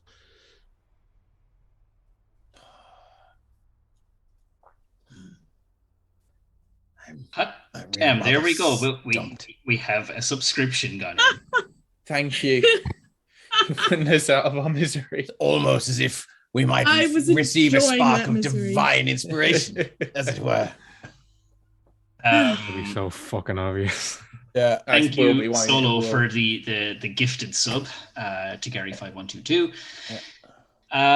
Yeah, here's a big hint for you. If you step out there, you will fucking die. I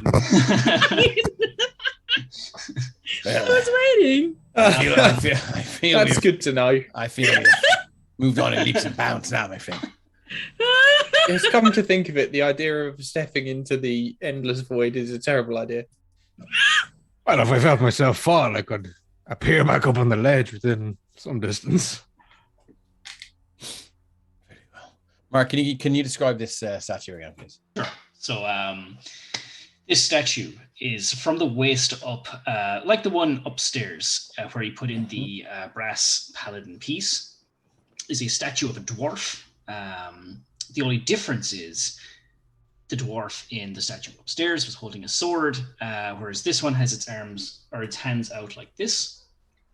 And there is a little stone plaque right We are beneath. on a hype train. Oh, nice. Hype train. Let's have it. Let's be having it. Choo-choo.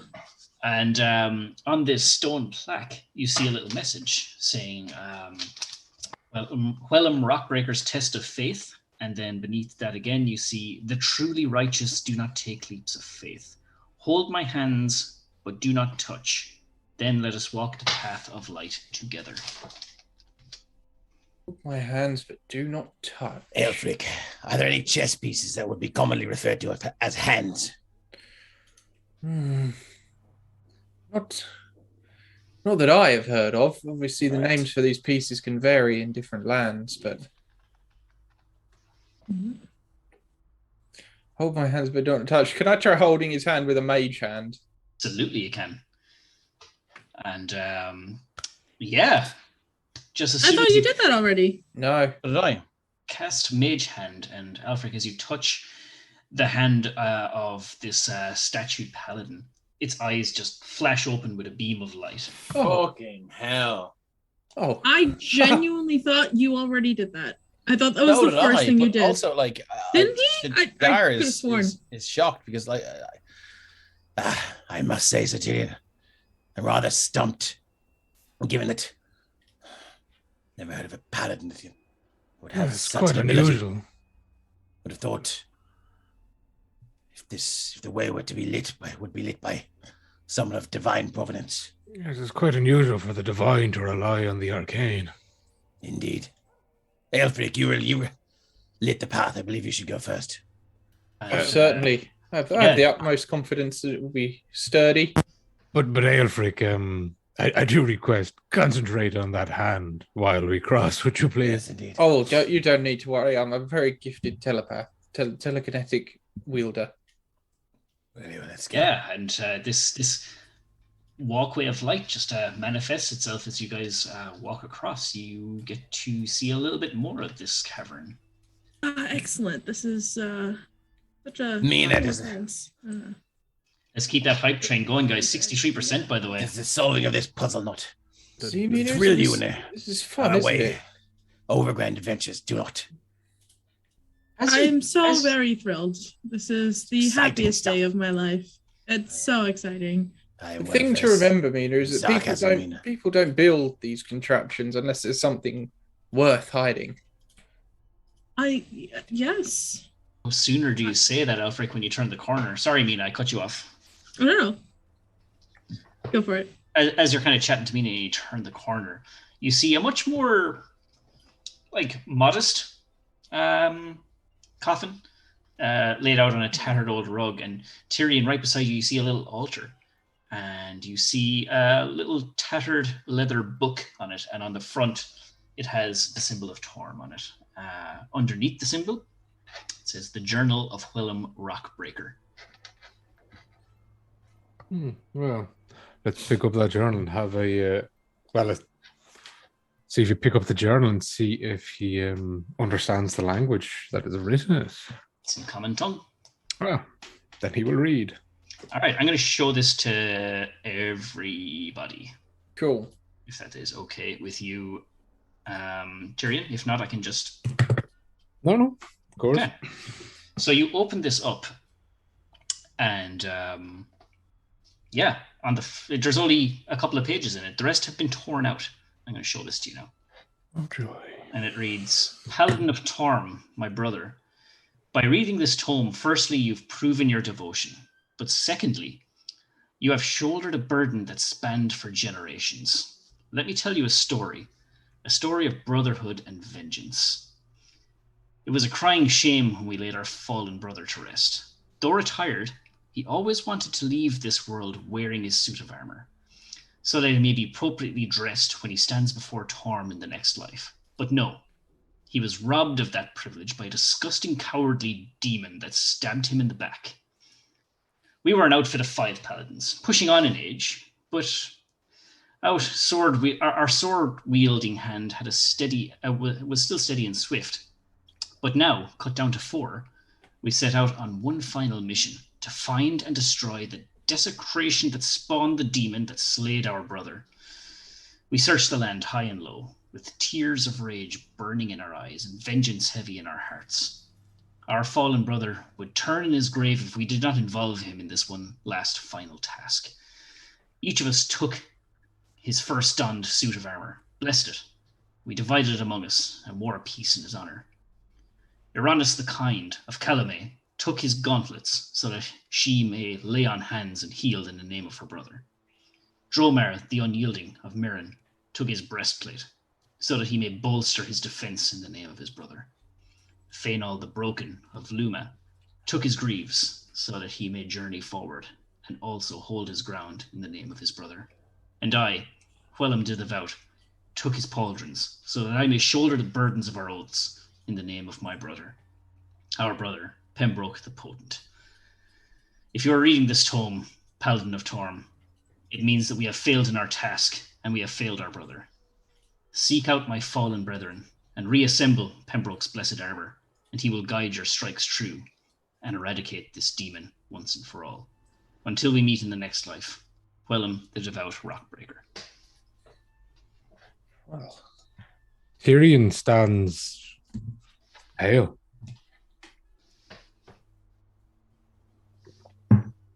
What you got there? This journal speaks of my great grandfather. really? Who's That's your quite- great grandfather? Quite a coincidence. Is he That's a my- famous man? Certain circles must be. My great grandfather was Pembroke the Potent. What? Yes. Yes, I may have briefly said before, I come from a long line of paladins, and Pembroke was my great grandfather. My friend, you have been guided here for a reason. So it would seem the gods do deliver. This It is does glorious. seem like more than coincidence. This is glorious. Amina's gonna kind of glance at Tyrion in the book and then at the tomb and say, "Is that him?"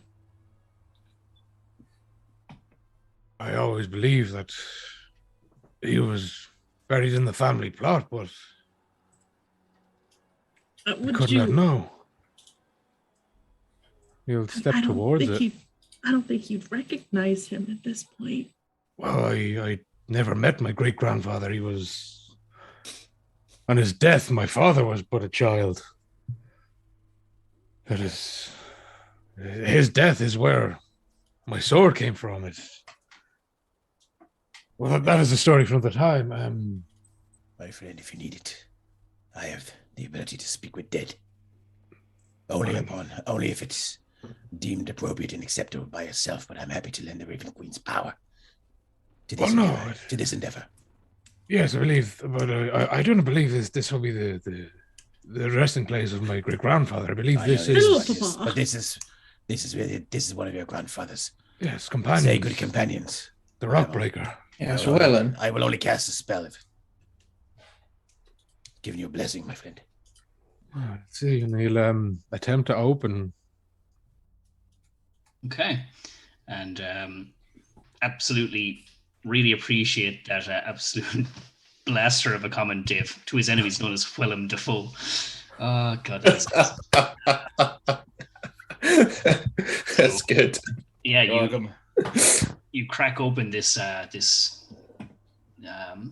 very modest looking tomb as opposed to the fancy stone engraved one up above. And inside Sir Tyrion, as the dust just comes up over your face and you just bat it away, you see unmistakable skeleton of a dwarf, and wearing his own suit of armor, but in his bones that are now, or his hands that are now just bony fingers, is a set of pauldrons. Still, bar the bit of dust and a bit of dirt, bit of a polish up, and they look like they'd be pretty decent set of pauldrons.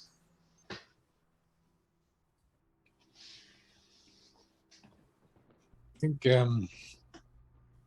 Tyrion will take a minute to compose himself, and he'll say, well, in life I never met you, but I believe it is Torm who has guided us here today to retrieve this relic of my great-grandfather. And I shall apologize for disturbing your rest, but I believe Torm has guided me in the necessity to pick these so that I may wreak vengeance upon those who you have failed to do, not by misdeeds, but by misfortune. And he will attempt to take the pauldrons. Yeah, and you certainly can.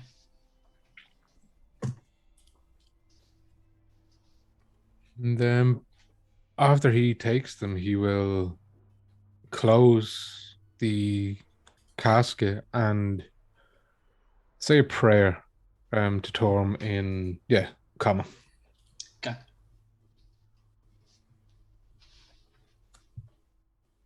Jador's pacing. So Tyrion, Yes, Shador. I do not believe there are questions we could ask.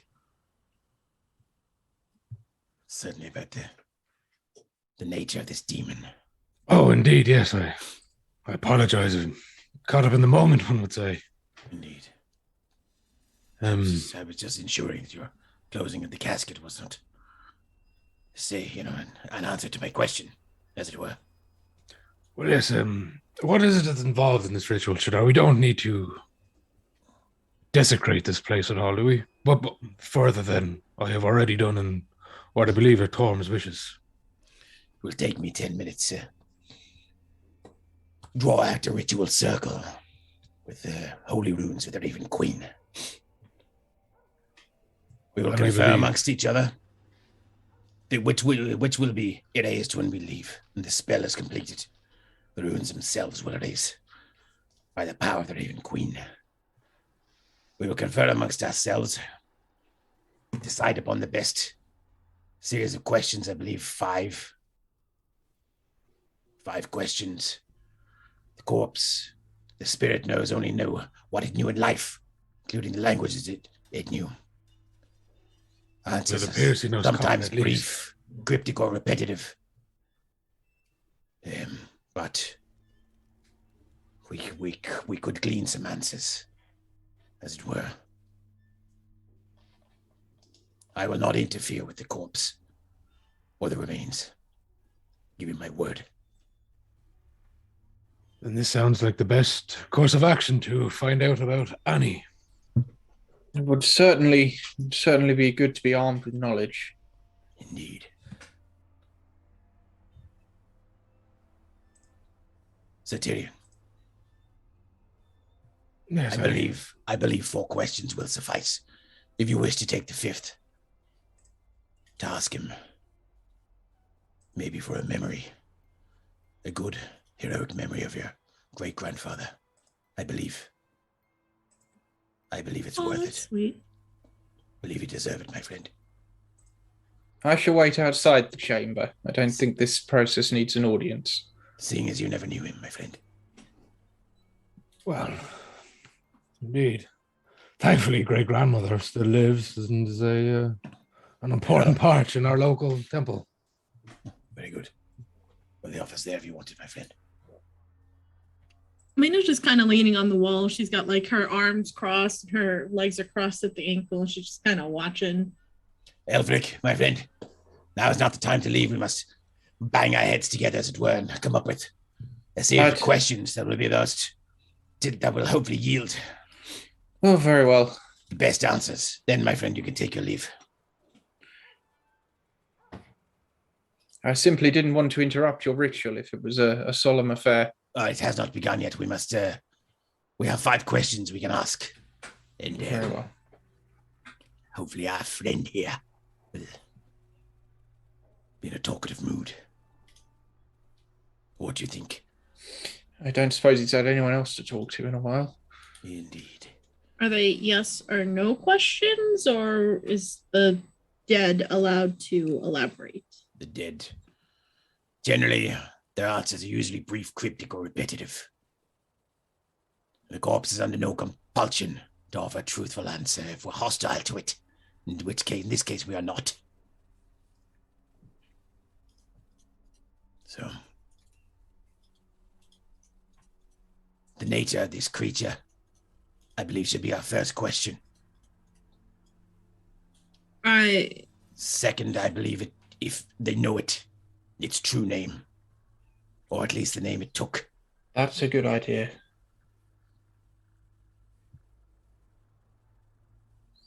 Perhaps how to find it, and if they are aware of any weaknesses. Seems like something you guys will eventually chase down. What do you think, Satyrian? Yes, yes, they do seem like good questions. Let me write them down.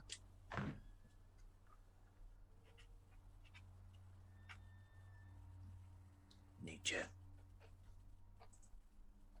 Demon. Name. Of same. What we yours, Mina? Weaknesses. And how to find. Perhaps the whereabouts. Yes. Or how to find it, I thought was probably better, Weaknesses. because even if they knew where Power. the demon was, that was Yes, it before could they Find. Could have moved. should have hoped it. Yeah. Well, Do not believe that the demon that killed my great grandfather is in relation to this creature that they call Annie Aberdale, do you? Doubtful. But did your grandfather die in Femless? No, he died in his kitchen. It is Probably not. that is the trouble with our lifestyle. When you create an enemy, you may think you have finished it, parted ways, and then it finds you when you least expect it in the middle of the night in your own home. very well. Dreadful. 5th question, Tyrion. What do you think? Nature of the demon, name of the demon. Any known weaknesses, or any weaknesses that they uncovered, and how to find it. Yes, was there anything else in the journal?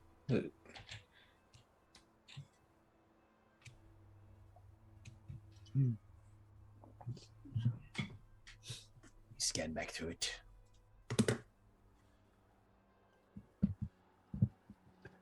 Perhaps we can ask if he is aware of where the children have been going that Annie appears to be abseiling. It's worth a try. It's worth a try, my friend, but Would it not bring you more closure to ask about your grandfather? Well, I must admit I'm quite clouded at the moment. I was not expecting this when I got up this morning. indeed. I will raise 1 point of order. This fine warrior has been at rest for many years. I will be attempting to call him back in that place of rest. So he probably not be aware of comings and goings on in this town. That's yes, true. yes, this is true. Yes, I apologize. You did mention that it is only the knowledge they knew. I understand, my friend. It's fine. You've other things on your mind. So, fifth question. I'm curious as to. In the journal, it says, where is it? A disgusting, cowardly demon that stabbed him in the back. This suggests trust to me. One does not turn one's back on a demon. Well, in the stories I was told as a child, that the way the incident befell was that my great-grandfather and great-grandmother, as it was late at night, were in bed, and they heard noises in the lower floors. And great-grandmother was the one who woke up, and she, in turn, awoke great-grandfather and told him to go and see what it was, and he reassured her that it was most likely my grandfather returning full of ale from the tavern. And he went to check and was accosted in what great-grandmother described as a single blow. And only for great-grandmother was also a fearsome-tongued woman. She intended to scold my great-grandfather herself and had followed him. And it was at that point that she entered the kitchen to see great-grandfather impaled. And the sword, which you see me carry, was in fact hung above the hearth as a gift, and great-grandmother reached for it. And in what great-grandfather and father described as a scream which made the abyss stand still and took the eye of Torm directly upon my great-grandmother, empowered that blow to relieve the demon of its head, as this sword exploded with a radiant light. And as it was just held on the wall, it was just a token, a gesture when my great-grandfather retired. But upon this incident, it exploded with radiant light and is this formidable blade you see before you.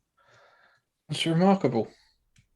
Yes, my family believes that in that moment, the scream of pure pain that my great-grandmother let out drew Torm's attention so much he imbued her with an energy that for but a moment made her almost divine, and is partly the reason she lives to this day at the fine old age of 131.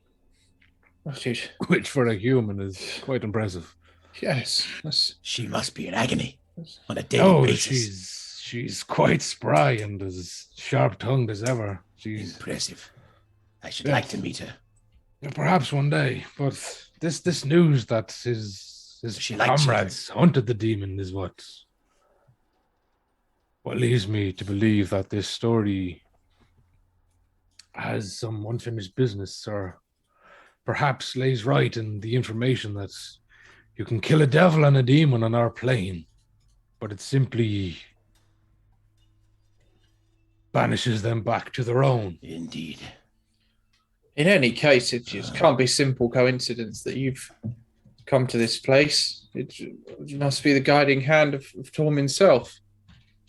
Well, that is what my family believes, that anything that we have gained over the years was a blessing of Torm himself, and nothing is earned but more gifted by deeds. Well then, what about what could be the fifth question then, my friends? Mm-hmm. Which plane does he reside? Indeed, I like it. Would he know? If they hunted him, I assume they have some inclination. Plane did he reside? Yes, most of these. Yeah, what is it grandfather always told me? That demons come from the abyss and devils come from the hells. Indeed they do, but my friend. Correct, quite correct. Words and questions need to be finely crafted and chiseled. I'm surprised you're not asking him how to summon the demon. What? If you summoned him to you, you could just kill him then instead of hunting for him. Am I wrong? I'm not much of a demon Well, hunter. As we've just, She's out of we line. could enjoy Not But she could be many slaying him people again. know But about summoning demons. Me? knew what Absolutely his- nothing. But don't they get summoned? Don't you call them? yes, but Like, unfortunately, that leads to oh. the infinite loophole of relieving him of his head to have him reappear in his home plane. Oh, then why try to kill him at all? So he would have been the first to die. Are we correct here? Quellum. So you would not know the location of the other tombs, given he was first to die. One would assume such. Very good. So I think the fifth question should be on which plane did he reside? If we were to ask on which plane does he reside, the spirit may just say that they currently, in this time, they do not know the answer to that question. This is true. But in the time in which they resided, you should ask which plane. Sorry, yes. Which plane did he reside? It's fine by me. This strips you of a final question, Sir Tyrion. One of familiarization and. Well, if anything of the tales of Pembroke the Potent passed down upon generations of the Temple running to go by, he was a mighty man.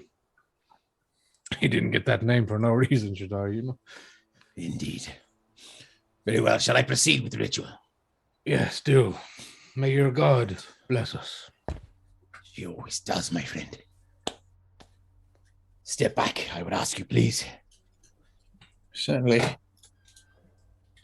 Shadara will just, yeah, perfect, just 10 feet or so. And Shadara will cast Speak with Dead. So let me just drop one on my spell slots. This is a 10-minute ritual. Okay. Sorry, it's a 10-minute spell. I can't cast it as a ritual as far as I can see. Shadara will circle the grave and the tomb, and he will draw out 2 concentric circles, one slightly larger, one slightly smaller, and in the 2 lines between the 2 circles gone round, he will draw out the necessary runes and entreaties to the Raven Queen, and then he will place himself here on the outside of the circle. Sorry, let me just use my Alt key there, and he'll put his hands together, and he'll take his holy symbol off, and he'll wrap it around the fingers and drape it over his hands, and he'll begin to cast Speak with Dead. Okay. And as he does so, he will say, let me just pull out the thing. He'll say, I am the voice of the Raven Queen. I speak with her authority and power.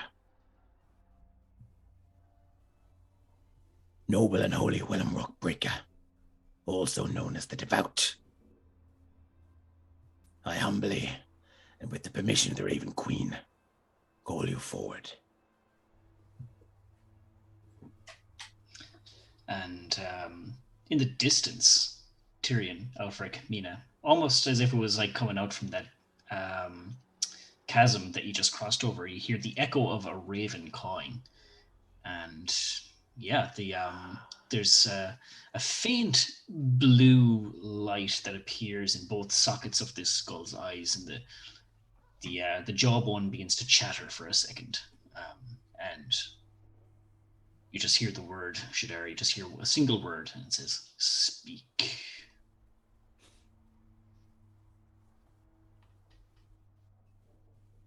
Willem Rockbreaker, tell us everything you know of this demon that stabbed your brother in the back.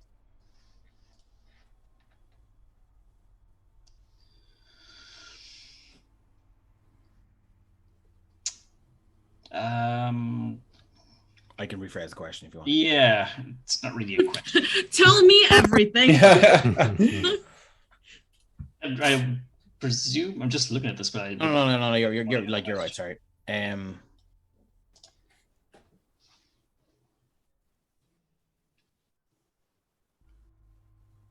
think we wrote down specifics, right? Wasn't one of them the name? Yeah, the nature of the demon.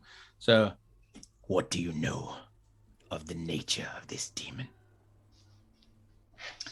And it takes a second for like the I suppose the jawbone to kind of loosen, but it doesn't actually move as if it's saying the words. It just kind of goes up, and it just opens, and then the words kind of come out, kind of way, and closes again when it stops speaking.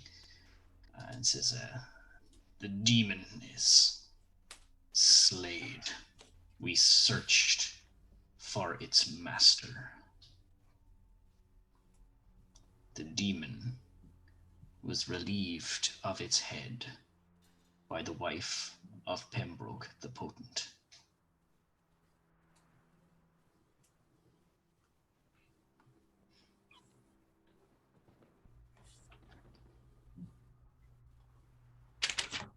What is the name of the demon's master?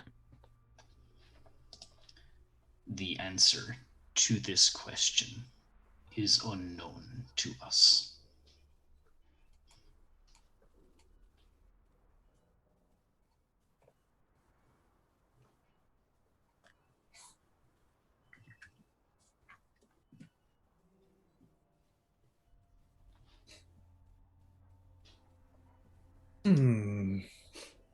I'll turn to Sartarian and just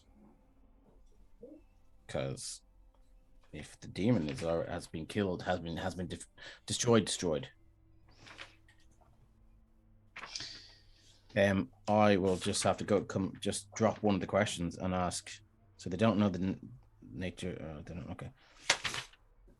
Where did you hunt the master? Can we actually hear what the skull is saying, or is it purely Shadar? That's a good question, actually.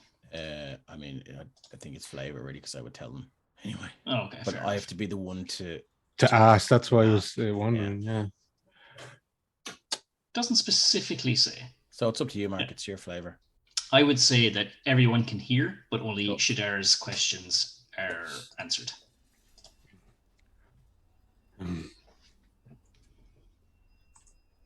Where did their hunt lead them, Shadar?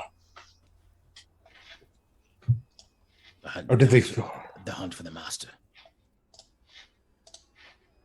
The hunt for the demon's master, as it was ask.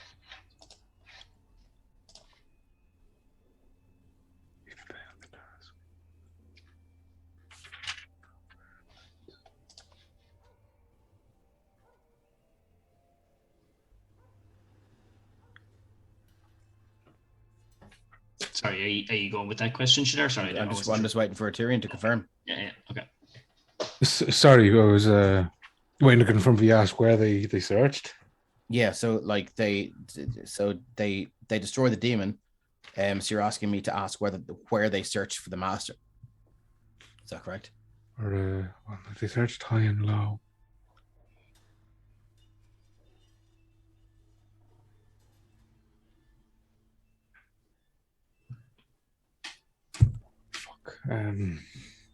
To just find and destroy the desecration spawned the demon that slayed our brother.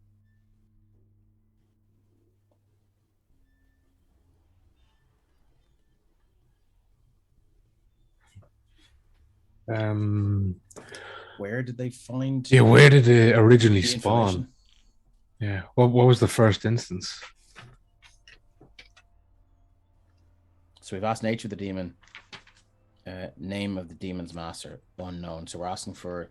So if they don't know the name of the demon's, well, maybe they do know where the demon's master spawned. Yeah, where the spawn. Do you?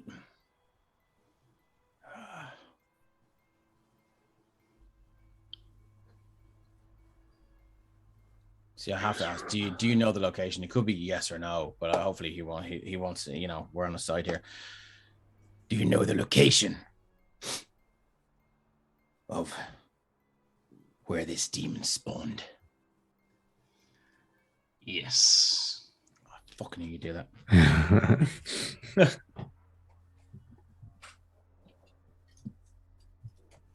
She said, instead of the I know. know. Yeah. Yes. What is the location where this demon spawned? A pause for a moment, and then the jaw slowly creaks open again, and he utters the words, Black Bone Barrow.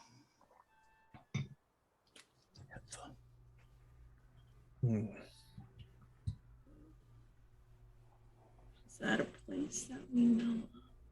Barrow. Sounds like my kind of place. Right. Should we ask why they initially went to Blackbone Barrow? How were they there when it spawned? Or should we just ask, how was the demon? Why was the demon spawned? Yes, that could be. It could be the appropriate Let it way. be known, Sir Tyrion, if you ever need to cast Speak with Dead on me, I shall be much more forthcoming.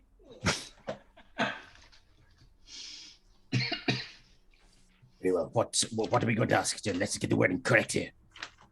Why? Mark, have I been to Blackbone Barrow? You'd have heard of it, I'm sure, in your travels. For anyone unfamiliar with the map of Castonia, Gizcog in the chat there has a link up for Castonia and the Four Dukedoms. You can click on that link and it'll show you a map. What is the last question, yes. Sir Tyrion? Pardon, sir? I'm just talking to Sir Tyrion. Oh, Just repeat the last question to me. I'm tired and addled. Did not sleep well last night. Should we ask why they were at Blackbone Barrow? Why they were at Blackbone Barrow? That's what it was. Where the fuck is? Well, Willem Rockbreaker. You are a fine example of a paladin. It's been my pleasure to communicate with you. Why were you at Blackbone Barrow? And as the light begins to fade in its eye sockets, it says, We located the demon's master after searching all of Castonia for the longest time. There we found, in the depths of the barrow, a shrine dedicated to the demon's lord. It has filtered through to our plane. My comrades fell in battle. I could only flee with their bodies and give them a proper burial. But I left Fëanor the Broken behind in the barrow, as I could not carry him. So at least we know where he is. Return to your rest, my friend. You have earned it. Yeah, and just as you say that, he pieces out. The eyes fade black to black nothingness again.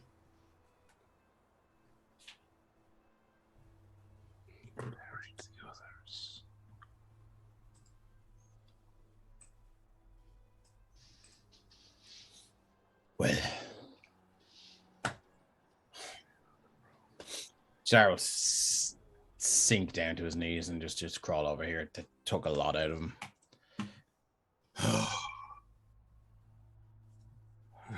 Thank you, Shadara. That was. You need a hand? Need some wine. If it's... I'm afraid I don't have any wine, friend, Yes, but I I'm did gonna- buy this bottle, and he'll take out the expensive whiskey. We all just like, here's a bottle. Here's a bottle. Oh. Popeye the spinach. nip of the whiskey shall do, my friend. Put it back in. Thank you, my friend. It's always exhausting. Just in chat, Mark, for the record, someone was saying that any spell over that has a casting time over 1 action is a ritual, so I don't think that took a spell slot. Ooh, that's fine. That's cool. Thank you for whoever threw that in. Shadar will only get to his feet. Well, Mina, how was your first dungeoneering experience? Atmospheric, was it not? It was an experience. I'll say that.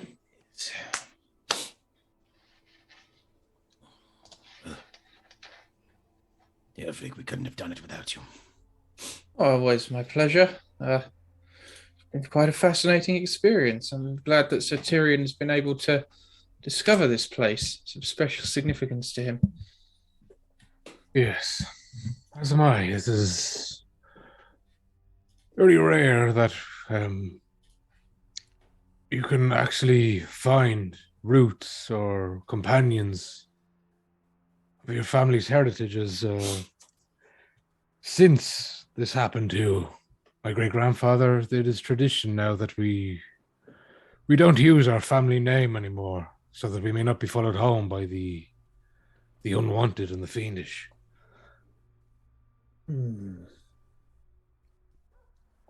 I must admit, I thought we were coming to this place of rest to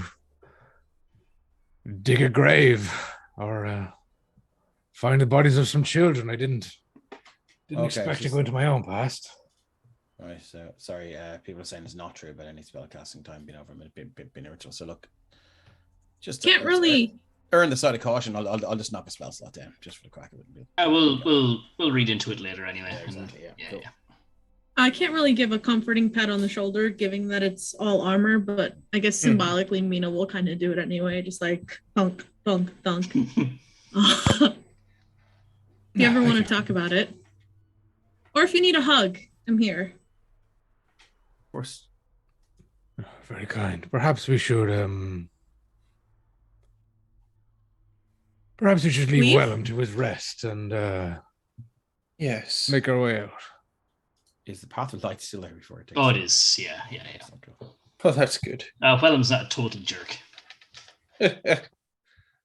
You said sorry, Mark, you said the journal had a lot of pages torn out. Was that like they tore out the pages in front of this passage to leave it so that this was the only thing that someone would find, or has pages from behind this been removed? Behind. Oh. That's why I asked. Indeed. Well, we're heading out, right? Okay. Yes. Let me All clear. We're out of here. Have a Six Flags day. jump you up back to the graveyard. Boop. Oh, wonderful. So much better. Smell. Turned earth and tears. Is it like turned on? Turned earth and tears. Right, and you end up back at the top of the mausoleum. So we didn't find Annie. Yes, now about this ghost you were going to exercise. Yes, I could use some exercise myself. While the others are probably talking as you come up, Tyrion just wants to check all the headstones in the graveyard and just to see, by any chance, is Ironis the Kind or Dramar the Unyielding on any of the headstones, as he said he buried them, or he had to leave Failnall behind. Yeah, you search all the headstones, none of which bear those names. Better to check. As you saw already, the one with the pumpkin beside it is Annie Aberthail, but you investigate the two beside it, and they say Abigail Aberthail and Autumn Aberthail next to those two. Sisters in the family plot. Okay. Shadar, as you approach the grave, the wind kind of cuts you different. Like it's like the back of your neck, the hairs just stand up. It's probably worth mentioning. I was in the library yesterday, and I had a brief encounter with these girls' father.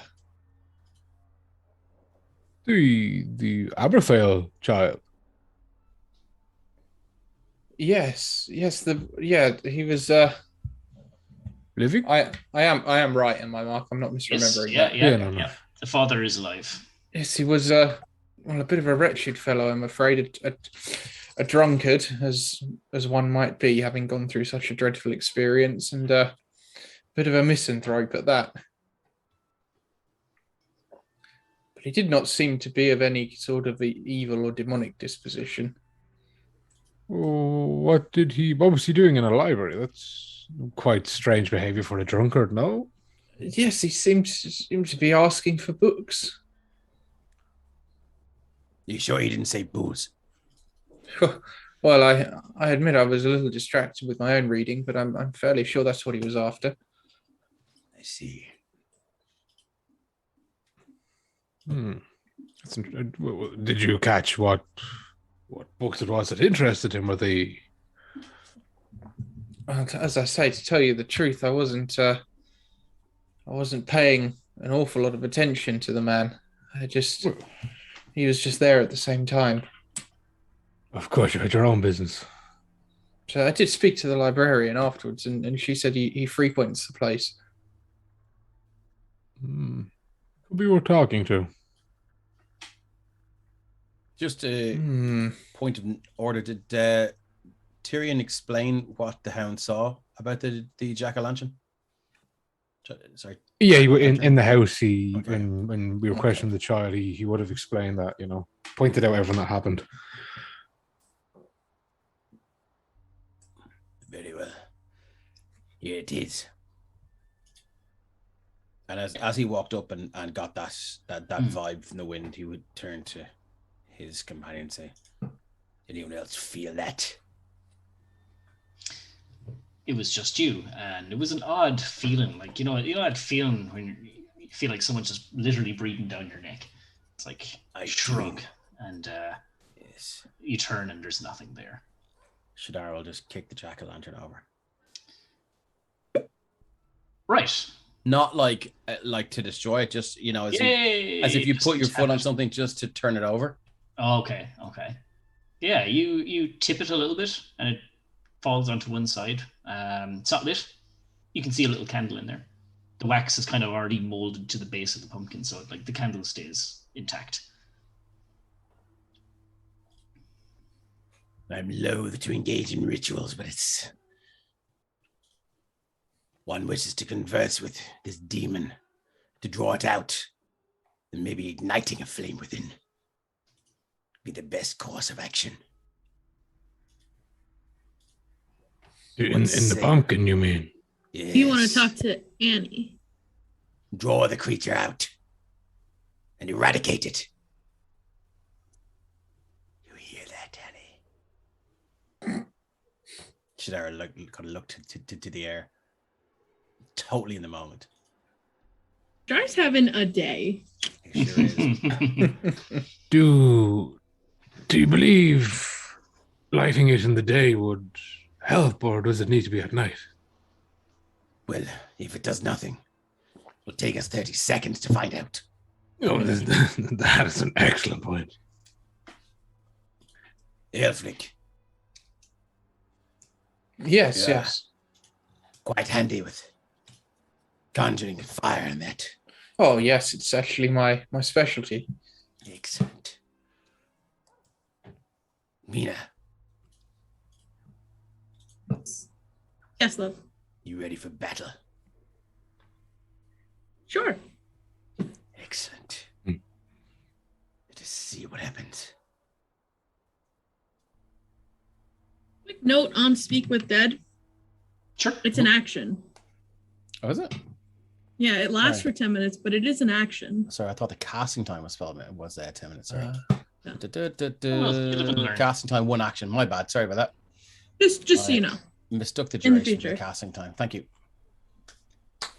Cool. So Even if the casting time is 1 action, Shadar will probably make a ritual out of it and make it last 10 minutes. sure. He doesn't need to, but No, the aesthetic. exactly. He's a The theatrical aesthetic. fellow. You don't know. He's a very theatrical fella. So can I ask how you lighting this pumpkin? Did you say? Fireballs. Yeah, I'll cast a very tiny hold on. firebolt. Cool. On the tip of my finger. You staying where you are, Mina? Oh yeah. You want me to stand next to the demon that you're summoning? That's a no. That's a no. I'll stand right here. Okay. Alfric, you point your finger at the jack-o'-lantern and a little ember just conjures at the top of your finger, and you just kind of flick it towards the jack-o'-lantern. It goes in right through the mouth and lights the candle. And you hear nothing but silence for a moment, and then as it flickers in the breeze, this fresh morning breeze through the graveyard. Mina, you don't hear this, but Tyrion, Alfric, and Shadar, you do. You hear just a very soft but high-pitched giggle, just... Oh. And Shadar, again, your skin just crawls. But How's it Alfric, going, boys? Tyrion, yours, don't you hear the giggle, but Shadar, your skin just crawls. I'll drop another Eyes of the Grave. What does that do again? Doing the Sorry. thing. Again, he'll just start Tibetan throat singing this weird sort of Gregorian chant kind of thing, and he'll drop his third Eyes at the Grave. He's 1 left, and the first level, again, the ability to occasionally sense the presence of undead whose existence is a natural insult to the cycle of life. Within 60 feet. Cool. Yeah, nothing pings. Okay. And as you hear this kind of high-pitched yet faint giggle as the light flickers in within this jack-o'-lantern, it says, "I know a secret. I know a secret." As it's the three of you can hear it, but Shadar, you're just, it's something about this, I don't know, doesn't feel right to you. Does it feel familiar? A little bit. Does the voice sound like Yennefer? No, doesn't. Sounds older, but still young, if you know what I mean. Like maybe like a preteen. Does it sound like a voice I might have heard a long time ago? Makes you feel like a boy. And that's why it makes your skin crawl. And then this light in the jack-o'-lantern, it just erupts into flames, and just the flames is spilling out the mouth and the eyes. And again, Mina, you can hear this bit because the voice shouts this, but it's a symphony of voices. It's a couple of voices that says this, different young female voices, but they just shout out, "We know who you are, Shadar of Icanus. We'll burn your flesh and eat your bones." And the pumpkin just explodes. You had your chance. Yeah, the pumpkin just explodes. And who's this? Is this the grave of Annie? I'll just take his mace to it, and then just stamp on whatever remains of this thing there are. That was unexpected. It's a day full of joy. Yeah, it's rather unnerving. Is that what you thought would happen? No. Shadar, I believe it is pertinent to the situation that you perhaps reveal. Chewing on his fist now. What that may be, Liner.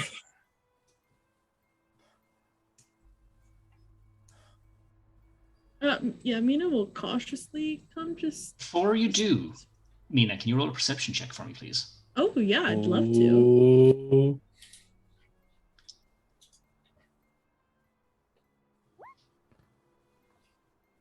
Oh, nice. With a 20. Yeah, so this just as this. Oh, sorry, that's just C for some reason. Let me fix that. That's what, sorry. I rolled an 11 for a 20, but it was just C for some reason, so I just Oh, switched okay. it to the So standard yeah. one. So it was a dirty 20 for a Dirty 20. Yeah, so like literally as this pumpkin explodes and you hear that that chorus of shrill voices yell at Shadar. I don't know, you just kind of shrug and you look back like towards the way you came in over this way, and way back towards the entranceway. You see a dog, or at first glance, you know, it would have looked like a dog, but you look back again and this dog has the face of a person. Oh, Mina's gonna scream. Jesus. What? With kind of weird tusks from the lower lip, and it just exhales just hot steam. Okay. And it so just, I would have been there, I think. Yeah. So I see it like down here. Yep, right down there, and it just exhales this hot steam viciously, kind of, and it it turns tail and just doesn't run away, but it scurries off. Yeah, so Mina definitely was walking towards Shadar, looked over her shoulder. Shadar will run then if he hears that. Yeah, I don't think Mina would have run towards it, and if it's running away, what did you see? Where is it? Is it still there? It's gone, but you know the general direction it went in. Where? It was a dog with a head and a tusk and the wild boar, you mean? No, the head of a man. Try to run as fast as you can, see if you see anything. Cool. Okay. You hear, you hear an eruption of shrieks from townspeople as you follow those. All right. I'm going to bring you back to the town map. I saw the price of gas. Yeah, Jesus.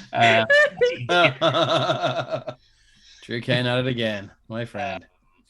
Yes, so you follow this chain of like gasps, screams, and Tyrion, you and Shadar, you see like a town guard like draw its blade, and he's just kind of looking at his blade in his hand because I saw it. Kill it! I swiped it. My blade just went through it, and he's just pointing towards the guards' barracks. Let's kill it. So he points up that direction, and it is you head towards the gate for the Relin Mountain Trail. Another guard, they're going, I hit it dead on with my spear, and it's just been straight through it. It's gone out there. It went for the Relin Mountain Trail, yeah. The dirty shite.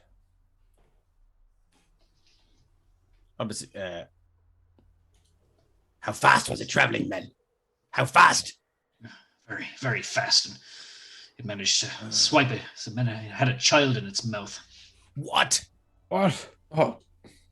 Yeah, like another guard just running up, wheezing. He grabbed a child as it ran through the streets. What child? After it, my friends. Leave this to us. Make haste. I mean, don't leave it to us. Come too. Leave it to us. What kind of nonsense is that? I don't want to disparage the local constabulary. We're clearly more competent than them. Agreed, my friend. Make haste. You guys are running? To the Relin Mountain Trail, my friends. Yeah, I guess so. You're hot on the trail of this thing. Can I get any one of you guys to roll a survival check? My forte. Yeah. And I also have Fido coming with us, and he has keen hearing and smell. Cool. For perception. Happy to. Is he faster than us? He could go ahead. Right. Yeah, he's got.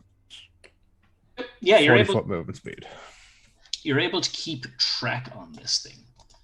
This exhaustion's really not keeping you down. Oh, Shadar is fucking wheezing. He's right just now. going from sheer force of will is keeping him going. Yeah. Well, you're chasing after this thing for a couple of hours, a good few hours. Like it's closing in on evening time. By the time, Do we hear anything? Like, is it tracks? Do we hear the screaming kid? Or it's tracks, and it's at random points you can hear the cries and the screams from a child. Yeah. oh, the kid's still alive. Yeah. Some things Must I be hadn't haste. missed. Oh. And yeah, so it's like night is starting to draw in, and like you guys are pooped. You didn't get a chance to like rest or eat, or you've just been hot on the trail of this thing. It's You say that, but Tyrion's kind of chomping on pocket bacon as he's been running. Yeah. It's his potion of stamina. Yeah. We'll be the cheese and Skyrim at the pocket bacon and feathers.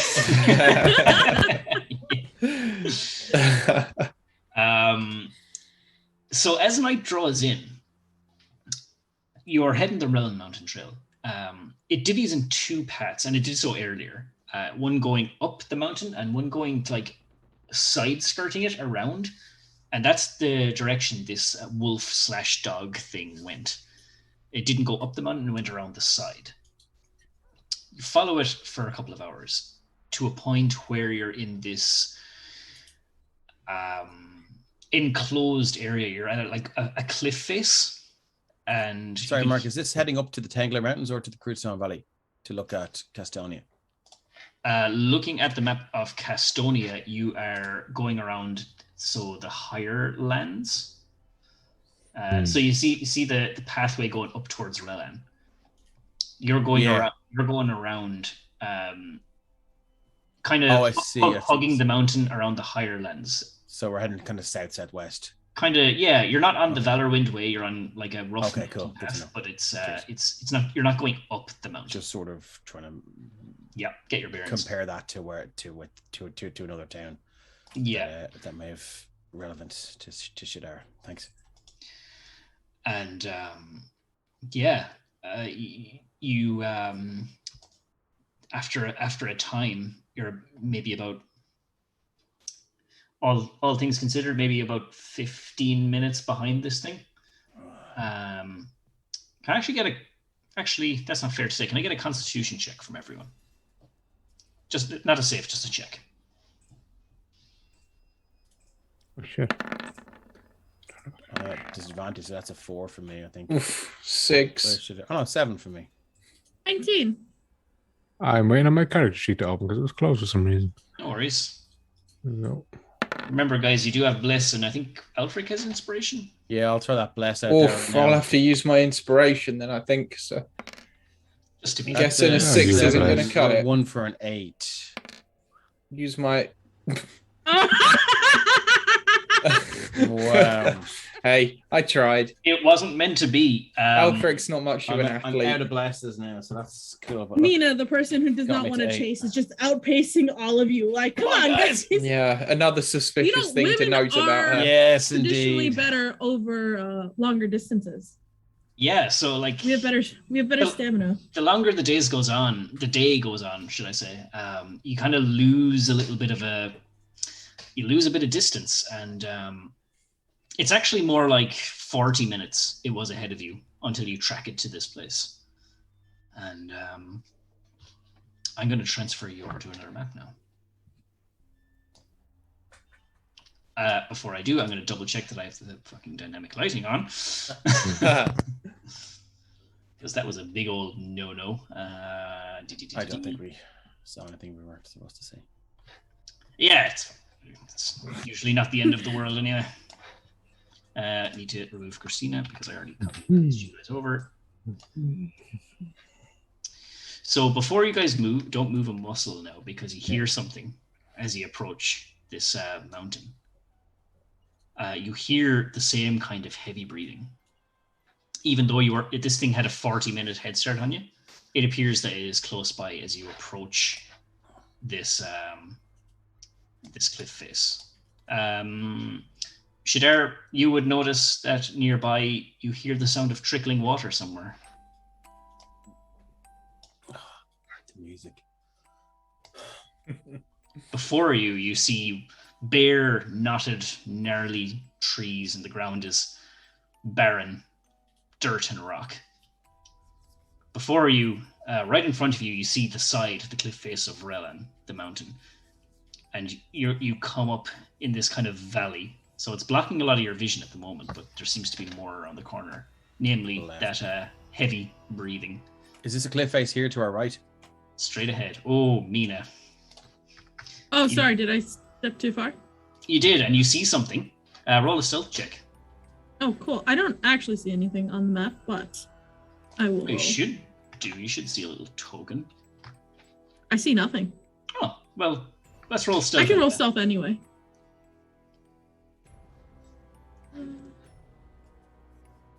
Sorry, hold on. Hold on. Where is it? Where is it?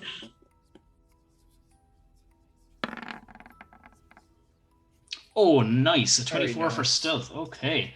You turn the corner, and if you can't see it, that's fair enough, but you... Oh, I see it! Sorry, Okay. I'm looking the wrong way. I see it! Something is right by an entrance to a caveway, and it is fucking huge. Oh, I will, like, It is. 100%, like, put And my arm up and... It has not seen you. Not with a 24 for stealth. With my perception clock Mina's reaction, Oh, yeah, sure. I will definitely try and stealth them. Oh, I feel like I put my arm out and, like, my finger to my mouth, just on like... everything I do though, because of my dream. That's a natural one. I What are you doing? I go to move, and then I obviously drop my whole drum kit that I was carrying, including cymbals, and fall over it. Why are we slowing down? The child must be near. I mean, Oh dear. Jeepers. Sure. Oh my god. It definitely saw us now. Yeah, it saw us. I don't think it saw us. it did. see you. Definitely heard you. I don't think it. But it could have heard us. You hear. What is it? You What hear is that? this. I can't fully see it. I just... Oh, Yeah, it's nighttime now, so it's quite dark. It's big and it's ugly and I think it's carrying like a Mark, whole fucking tree can you trunk. shift plus hold? Can you shift and ping so the guys can see it? Shift and ping which? Sorry. So shift and ping whatever the creature is there, so chat can see it. Oh, my bad. Should be right. You should be able to see it right there. If you hold shift and do a ping, it should draw chats. There you go. On the thing, yeah. So Shadar, as you drop your entire drum kit and cymbals, Yeah. and all the percussion instruments. Can I run as he does that? Like, Sure, just kind yeah. of Damn it, my knowing triangle. that he has dropped everything, I want to run like definitely out of sight. And hopefully the Out thing of sees sight, Shadar and and not you me. run that way. Okay. Well, that's fair. Today Mina might runs be a into the- good day to die. Mina runs into the fray as Yeah, you know what? That is closer, but I'm sticking with it. I was thinking that Shadar was here and he would see it that way, but this is not a wall. It's just a groove on the ground. It's fine. Very Yeah. well. Panicked anyway. yeah, What's this the thing. problem? Oh, Tyrion, you're about to hear what the problem is. Some As beasts as from it the sees Netherlands. Shadar, you just hear this tunk, tunk. Shadar, Mina, you see this giant creature just hit a club into its hand, punch it over its shoulder, and just goes. And let's be having some initiative. I'm gonna just do a quick time check with our stream. Are we okay to go for another little bit? I'm okay to go for a while. Is initiative an ability check? That's a good question, actually. I think it is. It's a dexterity check. Yeah, let's Yeah. do the second one then. Yeah, I'll take the first one. It's a 8.15. If we're staying off for 1 second, just give 4.15 me for me. 2 minutes to run Yep. to the bathroom. Going to get a bowl of wine. I take back everything I said. It wasn't weird today. You guys are so amazing and normal and brave. And go kill that I'm going to assume my false life temporary hit points have long since expired It by would now, have. Mark. Yeah. Alfred, what did you get for initiative? I didn't see you on Sorry, I forgot to click my token. I got a Okay. 4. I'll add you in. Was it a Thank 4 you. point anything or 4.1? 4.15.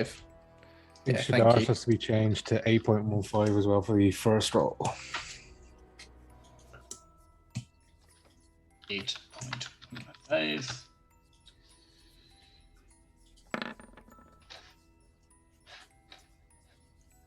I just rolled a 2. Is that me rolling again? What the fuck?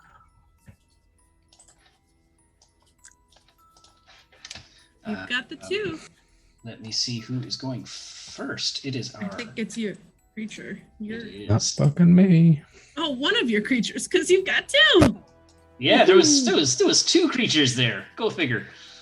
Go figure. Let me just pop up their character sheet real quick. Should have had that prepared, but I didn't. But here you go.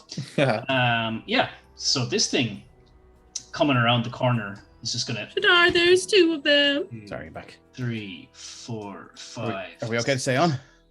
We're good for a little bit. Cool. Yeah, this thing is gonna let out like a bay. Can I get everyone to get a wisdom saving throw, please? Oh dear. And our saving throws at a disadvantage at 1 stack of exhaustion. No, they're not. Okay, Possibility. that's something. I am going to use my bless. I'm gonna give myself. I'm Okay. gonna use Kira's bless. Plus 5 just- on that just wisdom 'cause. save, Dave. Nice one. Okay, 24 for Alfric. That's a nice. 21. 16. Did anyone get below a 13? No. Oh, My friend. Right. You know, you feel like it might have scared the bejesus out of you, but you guys are all good. Never. Not for Tyrion. Nah. That is all it can do. It actually gets an extra 10 foot of movement, so it's going to come there. Next up, then, is our good old Clobber Ogre. Dave, Stephen, you've seen one of these things before. Oh, Has he got a hat? other campaign. Not this one. Not this one. Yeah. Cool. Doesn't have something writing on it, does it? No, not this Okay. time. 1, 2, 3, 4, 5, 6. Now I see it. there he is. There Remember he these is. lads? Does it get a reach attack? I can't remember. like a 20-foot reach attack? That's a big reach. It 15. cannot. Let me see. Angles. Can't hit Tyrion, so it's going to stay put, and that's all it can do. It's like just big old club batting it in one hand. It looks like there's bits of metal chunks in this big old club, and it looks like it's been looking forward to clobbering something for quite some time.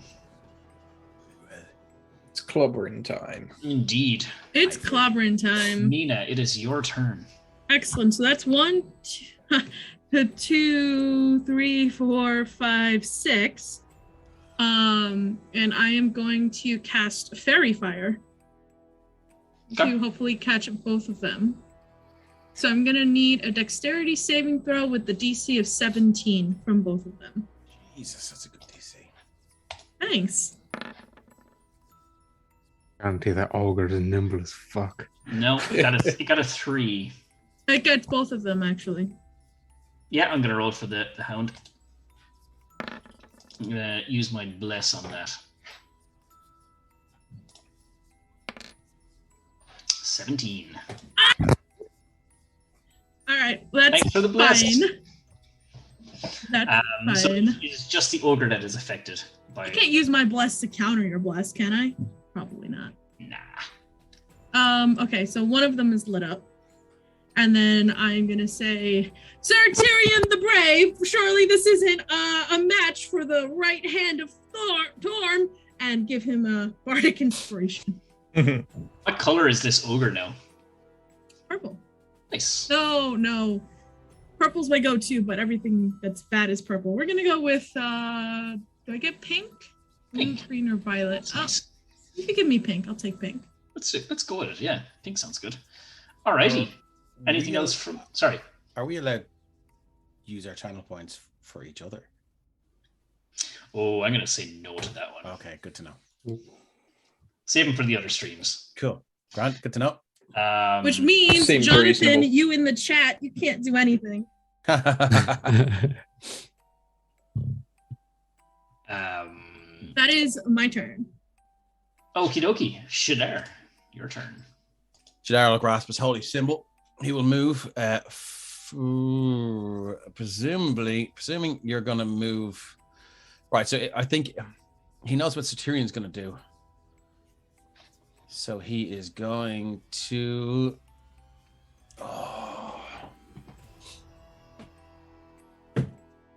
Okay, he's going to hold his action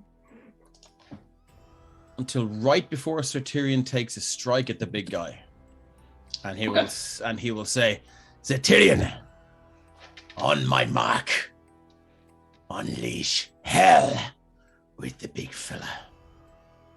And I'm going to hold my action.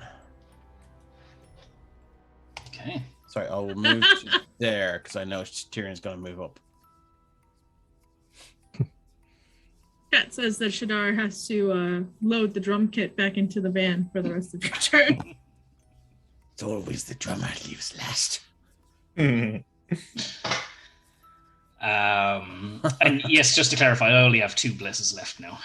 But yeah, Alfric, your turn. Well, at the risk of disrupting this plan, I'm going to cast Wall of Fire. Okay. Oh, that is a nice old wall. It's 20-foot diameter, which I think I've more or less done there. So And I shall make obviously the inside face of it the dangerous side. Yeah, cool. So a dexterity saving throw with a DC of 18. You know, this keeps getting better and better. Oh, look at that! It has a -1. Nothing like a -1. Taking Bless. my daily sales. No, bless. Oh shit! Yeah. Fuck you, Now chat. you know how You it gotta be feels. kidding me. Fuck you. Another dex save coming up. That is a natural 1. Oh, okay, that's more like it. So what happens on a success and fail? 5d8 damage on a fail, half damage on a success. Go ahead and roll it. 22. Okay, And 22. 11 for the big guy. 11 for the big dude. Assume he's still gonna try and Don't you even think of coming out of there. Okay. It doesn't think. Fire hot. Oh. Anything else from Alfric? I use my remaining movement to back up a little bit Cool. and end my turn. Sir Tyrion. If Sir Tyrion was to move into this square, does he count as being outside the wall? You would count as being inside, like half in, half out. So what's that, like advantage on a dexterity? No, that would just be your dex save, I'm afraid, my dude. So you will be, part of you will be in it. Oh, so I don't know if this, I think this might be your judgment whether this counts for Wall of Fire, Mark, but I have sculpt, I have Oh, you spell I've sniper? or one of those sculpt things? spell. Ooh, what's this do? Your where is it?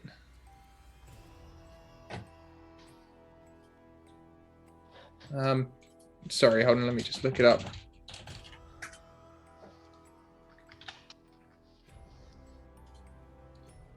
To be fair, the boys might not know that yet. Yeah, true, actually. No, I don't think it would count for Wall of Fire, actually. Okay. No, it wouldn't. Alrighty. Yes, Tyrion, you would sense that stepping into or even partially to this wall would result in an ouchie of some degree. She of some Ouchie degree. of some degree. Ouchie of Most some likely second or degree. third degree. It's 20 feet high as well, by the way. Can we see through it at all? I would imagine it's slightly opaque. Okay. How tall is this ogre? Ooh, I would say probably about 12, 13 foot tall. Okay, cool. Certainly not 20 foot. That would be Okay, yeah. terrifying. Yeah. Hello. Right. Well, I think what Tyrion is going to do is take a big deep breath, pray to Torm, and cast haste. Oh, Hey, nice. very nice. My man with almost superhuman speed will move Oh, to this position. Make a dexterity save with advantage. Ooh, natural 20. There we So go. there he goes, and then proceed to swing with advantage. When on he the before you ogre. do that, that triggers Shadar's held action, and he is going to use Channel Divinity Path to the Grave. Again, his eyes roll back, and you hear like a chorus of Shadar's voices, like as if there are 5 of him speaking just out of time at the same time. He goes, "The curse of the Raven Queen be upon you." And as an action, you choose one creature that you can see within 30 feet of you. Thankfully, we can sort of see it. Cursing it until the end of your next turn. The next time you or an ally of yours hits the cursed creature with an attack, the creature has vulnerability to all of that attack's damage. So if he does multiple types of damage, it's vulnerable to all of them. Awesome. That's such a great ability. So let's swing with the blessing of the Raven Queen. So 27. Yep. So that maxes out all damage, does it? And it doubles. It doubles it. It crits all your damage. Only on the first attack of an attack action. No. Oh, let me just double check. So I think instead of he doing does have 15, fairy you do fire 30. on him as well. The next time you and ally hit cursed creature with an attack, the creature's vulnerability to all of that attack's damage. So I don't know, like if it takes the attack action, if it's vulnerable to everything from the attack action, or if it's vulnerable to the first part of the attack action. We might have a think about that. What do you think, Mark? Just the first attack or the full attack action? It's getting smitten regardless. I'm just wondering if I'm dropping 1 or 2. Drop the first smite, see what happens. All right, so you will take 11 points of fire damage as you step inside. I know, like with Yeah. it's 11 points. So yeah, it's basically it's like an auto crit on, like, so if you did slashing radiant and fire damage, all of it would be doubled. So that, and it's not a fiend or not dead. It's an ogre crit. No, it's just doubled. Yeah, so It says the Nice. next time you or an ally of yours hits the creature, which suggests to me once. Yeah,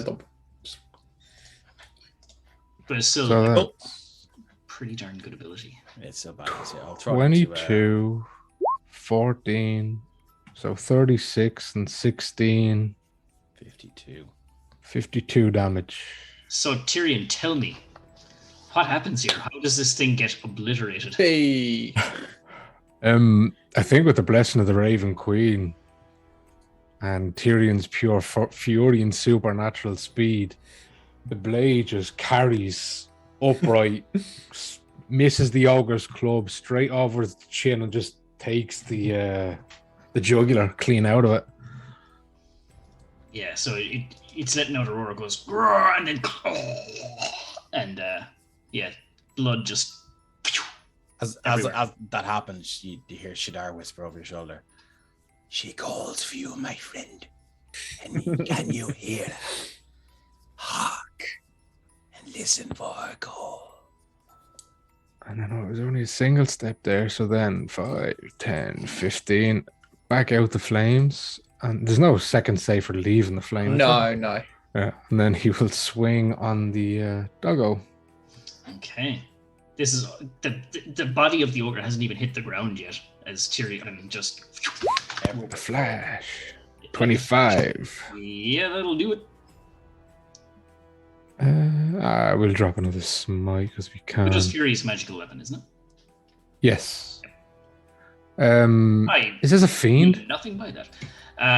It is not. A fiend. So they're 8. So 9, 15 at all. Nice. And that's 2 actions. Yeah, that'll end his turn. Okay.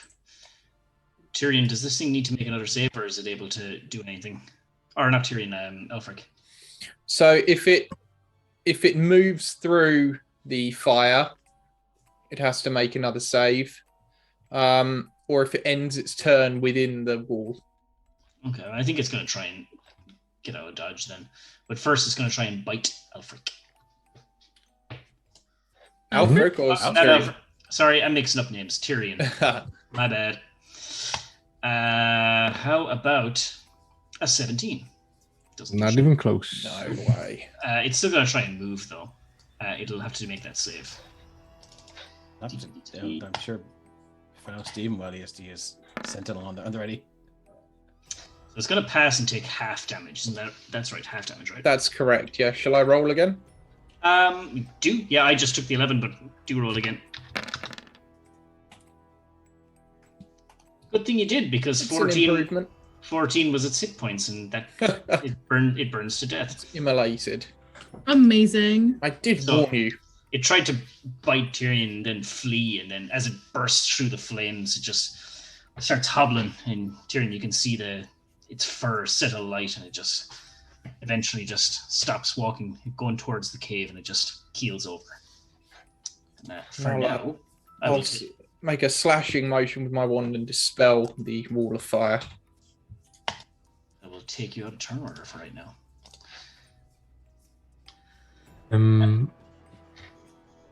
Well, that Tyrion was... is still, hasted, so he'll probably do a bit of. Why Okay. is this? Oh, Sorry, yeah. Let me. So you have no dark vision, but let me just fix that because there's a little bit blacked out there. So let me put this here. So you see a cave up ahead, just here, leading inside the side of the mountain. Straight ahead, over this little kind of slump, you can hear the sound of running water. Did we Oh, hear that kid crying anymore? No. Ooh. You get to see what last rites look like, Mina. Ah, Oh, this has been a busy day. A very busy day. True Kane says Shadar activates Path to the Rave and drops just the right base. then. Brilliant. you don't even well, see actually, the child. before we move anymore, Tyrion, you're hasted. So are you just sprinting ahead? Because you would be way That's what ahead he's of about to us. say. Yeah, Tyrion. For how long until you just drop to your knees? He just can't. He can't decelerate. Well, he's So- got 54 seconds of fucking Sonic the Hedgehog Alright. left. That's what I figure. Because, you know, we're all moving together. But if Tyrion's just hasting away, he would be ahead of us. So While- here's what Sorry, you go on ahead. see. You see right where you're gathered around an entrance to a very dark cave. Tyrion, you cannot see anything. It's nighttime. The cave is very dark. Shadar, Mina, you can see inside the cave. You should be able to, but I just remembered I have a dynamic lighting barrier put up, I think. I can see it. Oh, you can? Oh, okay, cool. I can't. Yeah.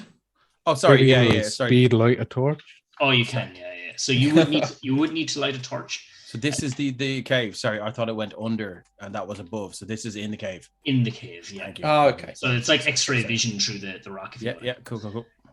But down here, you hear a stream, and it's kind of over this kind of like collection of collapsed rock over here. But you can see, or you can hear rather the gushing of the Okay. stream. Shadar's So good. those- Sorry. So go So on. those are the only things kind of in that immediate area. Shadar will take a knee and he'll go. Loathe to waste this power, but I'm not at my best right now. No, me neither. After that pursuit. Granted me this power for a reason. Shadar will cast Greater Restoration on himself and remove that point of exhaustion. Wise.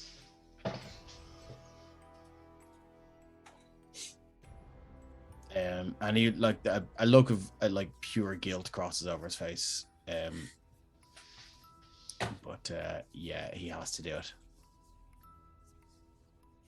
So you can undo a debilitating effect. You can reduce the target's exhaustion level by 1, or end one of the following conditions: charm, petrified, blah blah blah blah blah. So that's what he'll do, and he's not proud of it, but he he's better. Needs must. Yeah, he's Needs must. So I'm down to follow Tyrion, wherever Tyrion, Sonic the Hedgehog's too. Yeah, Tyrion lit that torch and wants to go in while he can. Let's Let do me it. add some light to your token.